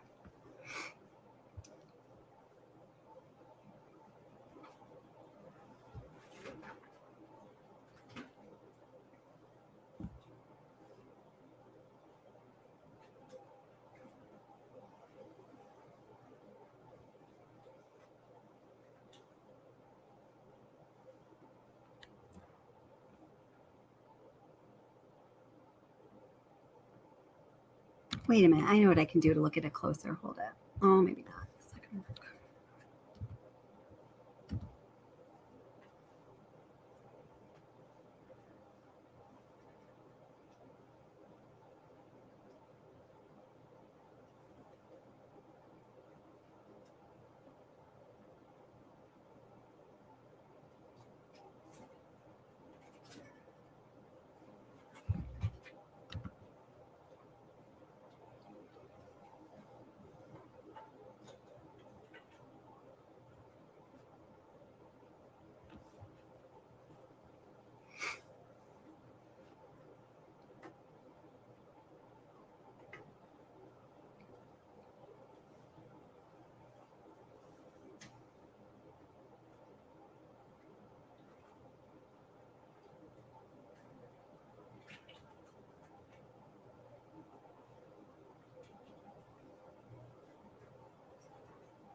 This video is timestamped or it's timed differently than if you're just looking at the security camera footage segment.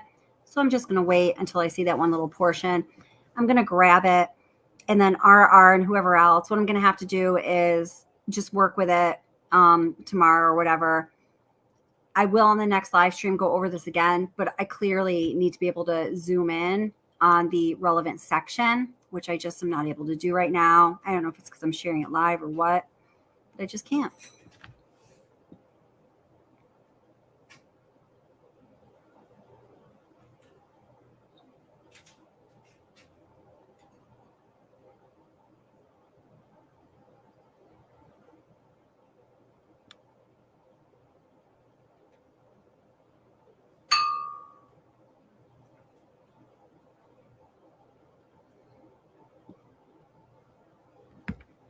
I'm sorry, I'm getting impatient. It's way too far. Okay.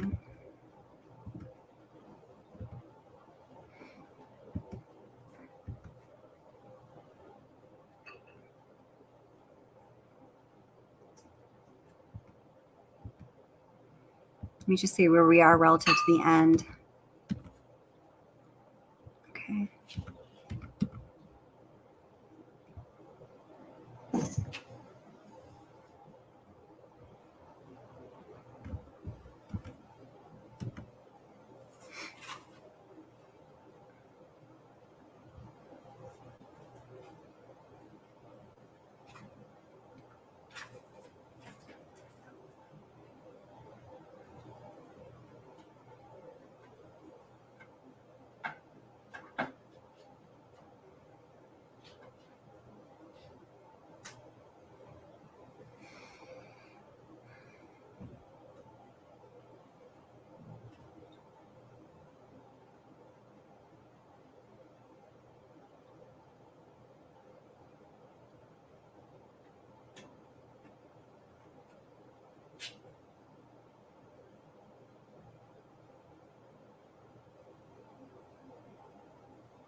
I thought that was going to be where it was.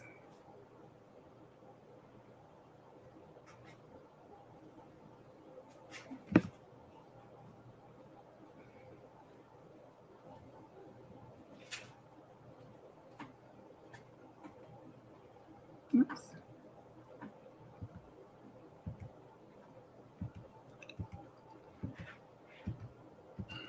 I don't know. I think I'm lost in where I'm really disappointed I can't show this to you right now. Okay, so it's that's where he puts oops. That's where he's messing around with the gas tanks. Or the gas carrier thing.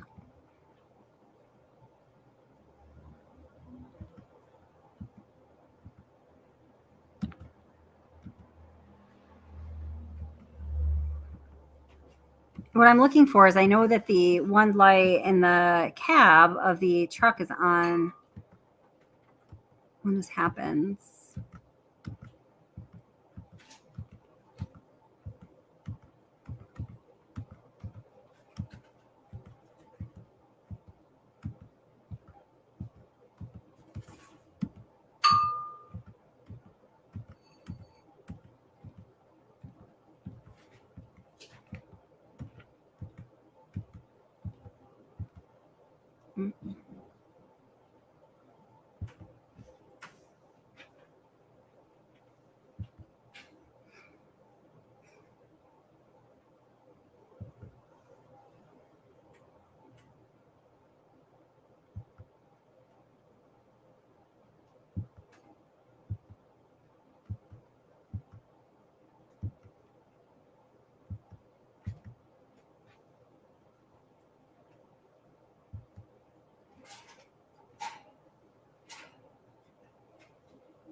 Okay, I'm starting to go like cross-eyed, like staring at this. It's getting late. Okay. Sorry I couldn't find it for you, Ara. I wanted to fulfill your every wish. Oh, happy birthday, Molson Man. How old are you?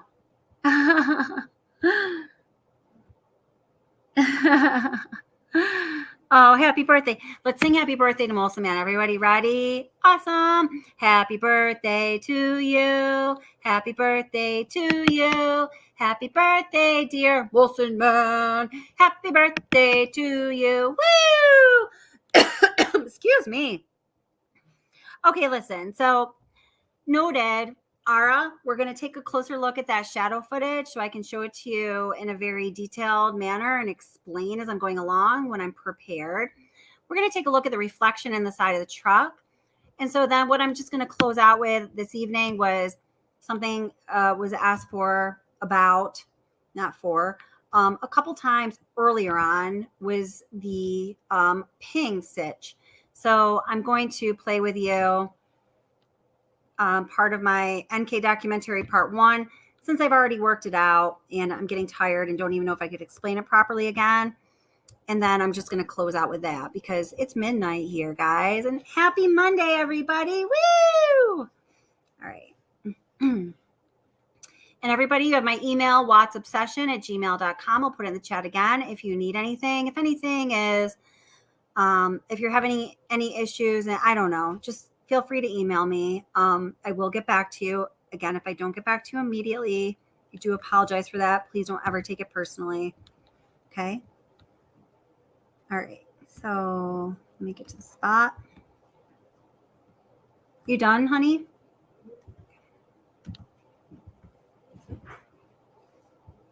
All right.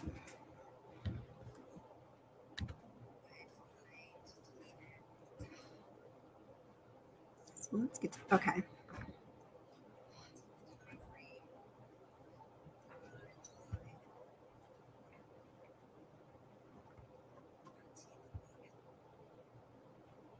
All right, so let's just start right about there. Okay, so let me share this with you and then da-dun-dun.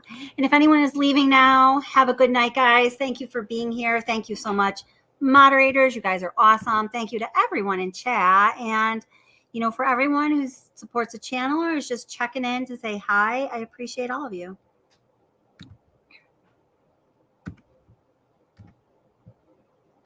Thank you for these super chats and for those of you that signed up for channel membership. I really appreciate that as well. Thank you very much.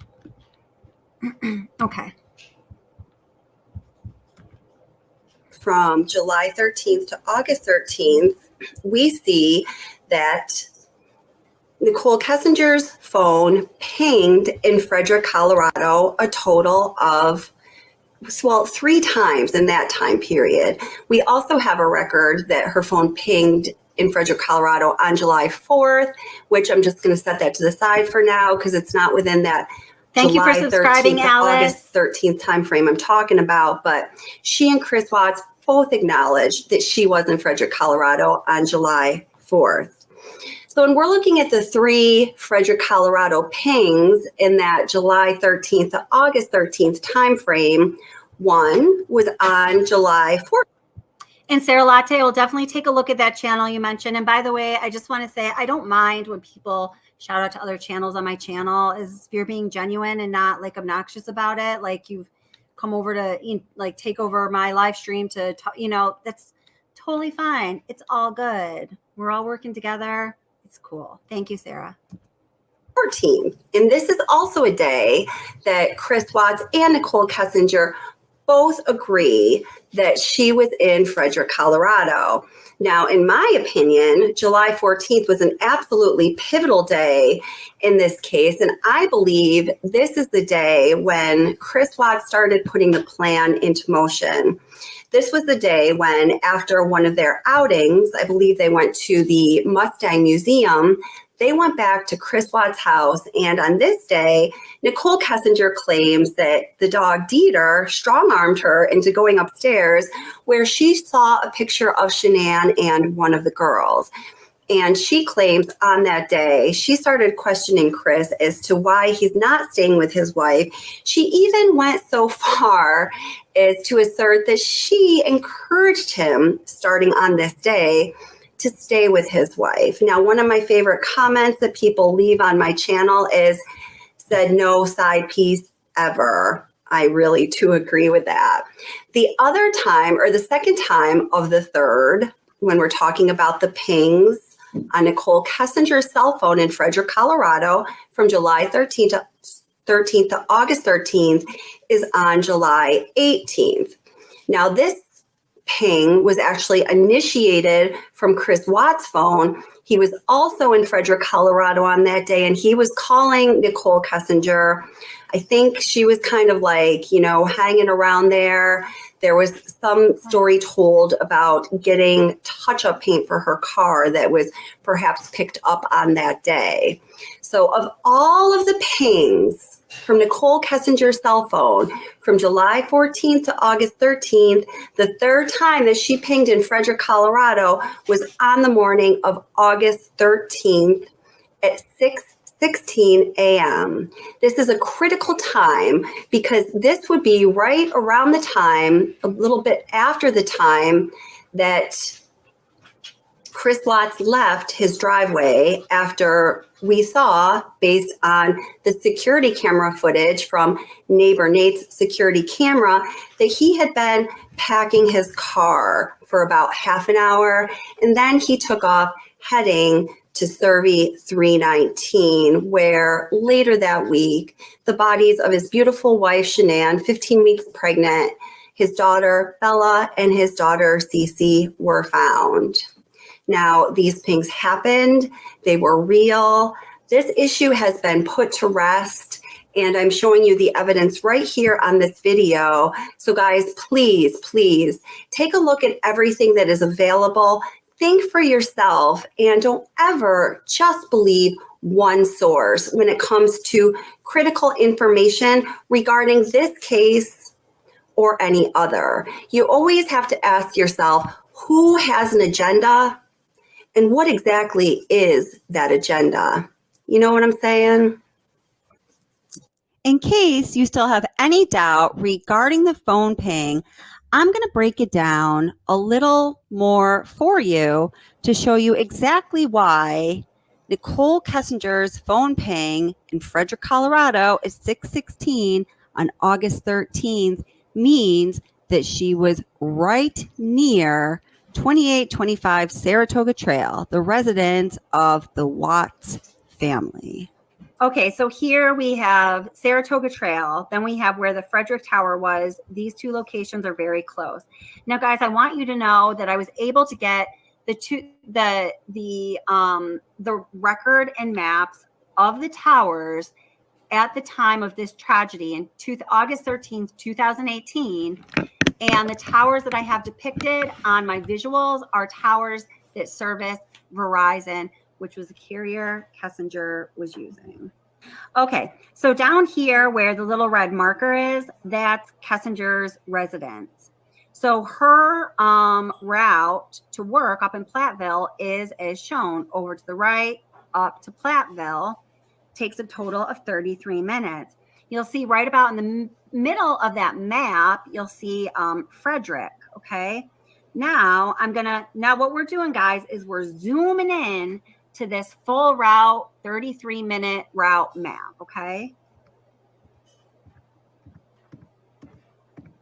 All right, so here it is. So you see next to this highway here, I have all these pictures of super cool Kessinger at the sand dunes. So that's just indicating that's her route going, from the bottom of the screen upwards. Now you see over to the right, there's 1, 2, 3 towers with the pink arrows pointed towards them. Each of these 3 towers service Verizon, and they have bandwidths that are strong enough for sure to be favorable to pick up a signal of somebody traveling on this highway. The bandwidth probably is such for the highway traffic. Now you see the red arrow, the large red arrow here points to the tower that she pinged off of, okay? So just imagine Kessinger traveling along this highway that's highlighted in green right next to her picture. Just look at the distance of a car traveling on that highway the distance from that car to the Frederick Tower or that car to any one of the towers to the right. The distance to the towers on the right is a lot less with a strong enough bandwidth than the distance of somebody traveling on that highway to the Frederick Tower. So what this tells me, really beyond a shadow of a doubt, is that she was right in the vicinity of 2825 Saratoga Trail. So now let's move on to the 111-minute phone call and NK's personal timeline from that Sunday night, August 12th, into the morning of August 13th and into later that day, Monday, August 13th. So, as I looked through all of Kessinger's phone bills, her phone bill from the dates of July 14th through August 13th, what I did was I looked at the longest call on each of these, pages of her phone bill. So I just want to note that the 111-minute phone call was really out of character for their conversations. This wasn't their normal pattern of talking to each other. So I went through and I looked at the longest phone call that NK held on each of these pages and the longest phone call that she had with Watts on each of these pages. And we find that, other than the 111-minute phone call, guys, the next three longest calls lasted 51 minutes, 52 minutes, and 54 minutes, respectively. So you see, that's a really long phone call. We could probably say, because there's only a short period of time that we don't have their phone records, according to when they say their relationship was occurring, it's probably safe to say that was the longest phone call that they ever had. So even when you look at this all ping information, this little, unofficial timeline here, we see that their 111-minute phone call pointed to by this big red arrow starts at 9:28 that Sunday evening, August 12th, and it ends at 11:19. There's no activity on NK's phone until the 6:16 a.m. ping the morning of August 13th, we see right here, when she had a 1-minute phone call to her friend Jim, is highlighted in yellow. The next activity, guys, on her phone was not until 2:28 p.m. And that call was initiated in Platteville. That's where she works. And again, this is a very unusual pattern for NK to not have any activity on her phone throughout the whole day. Okay, and then the rest of that story we talked about today throughout the course of the live stream. So, all right. Does anyone know the name of the Seekit calculator app? I do not, Ara. That's a good question, though. So, all right, guys. Thank you so much, moderators. You're amazing. Utter Nutter and Joan and Nancy and Ara and Pride or Honesty. And who else did I see here tonight? Oh, my God. I really hope I'm not missing anything. I did no, John. No, I started watching it and I fell asleep while I was watching it the other day. Now it's in my queue waiting for me to pick it up again. And hi, Mounts for Me. Welcome, by the way. And who else did I see there while I was watching that? Saw Mountains for Me, who I'm so happy is here. Nice to see you, my darling. And Rachel Boren, hello. Thank you so much. I'm glad that you were here as well. And gosh, I really hope I didn't miss anyone altogether. If I did miss you, I'm so sorry. Say hello, and I will be sure to never miss you again. I like that you guys are having such a good chat, though. That's what. Oh, Keschik56. Hi there. Sorry. Yeah, I was just reading your message and said sorry. You said sorry. Hi there, honey. Welcome. So glad you're here, Kez. So, all right, guys. So I'm gonna close it out now, but what we're going to do is next live stream, I'm going to explain to you the shadows underneath the truck that Armchair Detective discovered back on, I think he put it out on January 10th of 2019, which happened to be Shanann's birthday. And then after that, subsequently, Tammy Lee, Graham Coder, and Dave Baumhover went out and interviewed Chris Watts in Dodge Prison in Wisconsin, which I think is really a result of him finding the shadows. We're also going to look at the reflection on the side of the truck, and I'm working on those sheets, DTC Prime Time. If you have anything else to add to my list, go ahead and email me, and I will be sure to put it on there. Taking requests. So, all right. Bye, guys. Love y'all. Thanks so much. You're awesome. We'll see you tomorrow or Tuesday, depending on when I can get my shizzle together. I'm glad you made it here too, Kes Chick. How are you feeling? How are you and your family feeling? I know you guys are recovering right now. I hope that you're feeling okay. I know that was it was a tough one to get through, COVID. Kitty Witty, hi, sweetheart. You want to see the truck reflection? Next live stream, my girl. All right, bye, guys. Take care.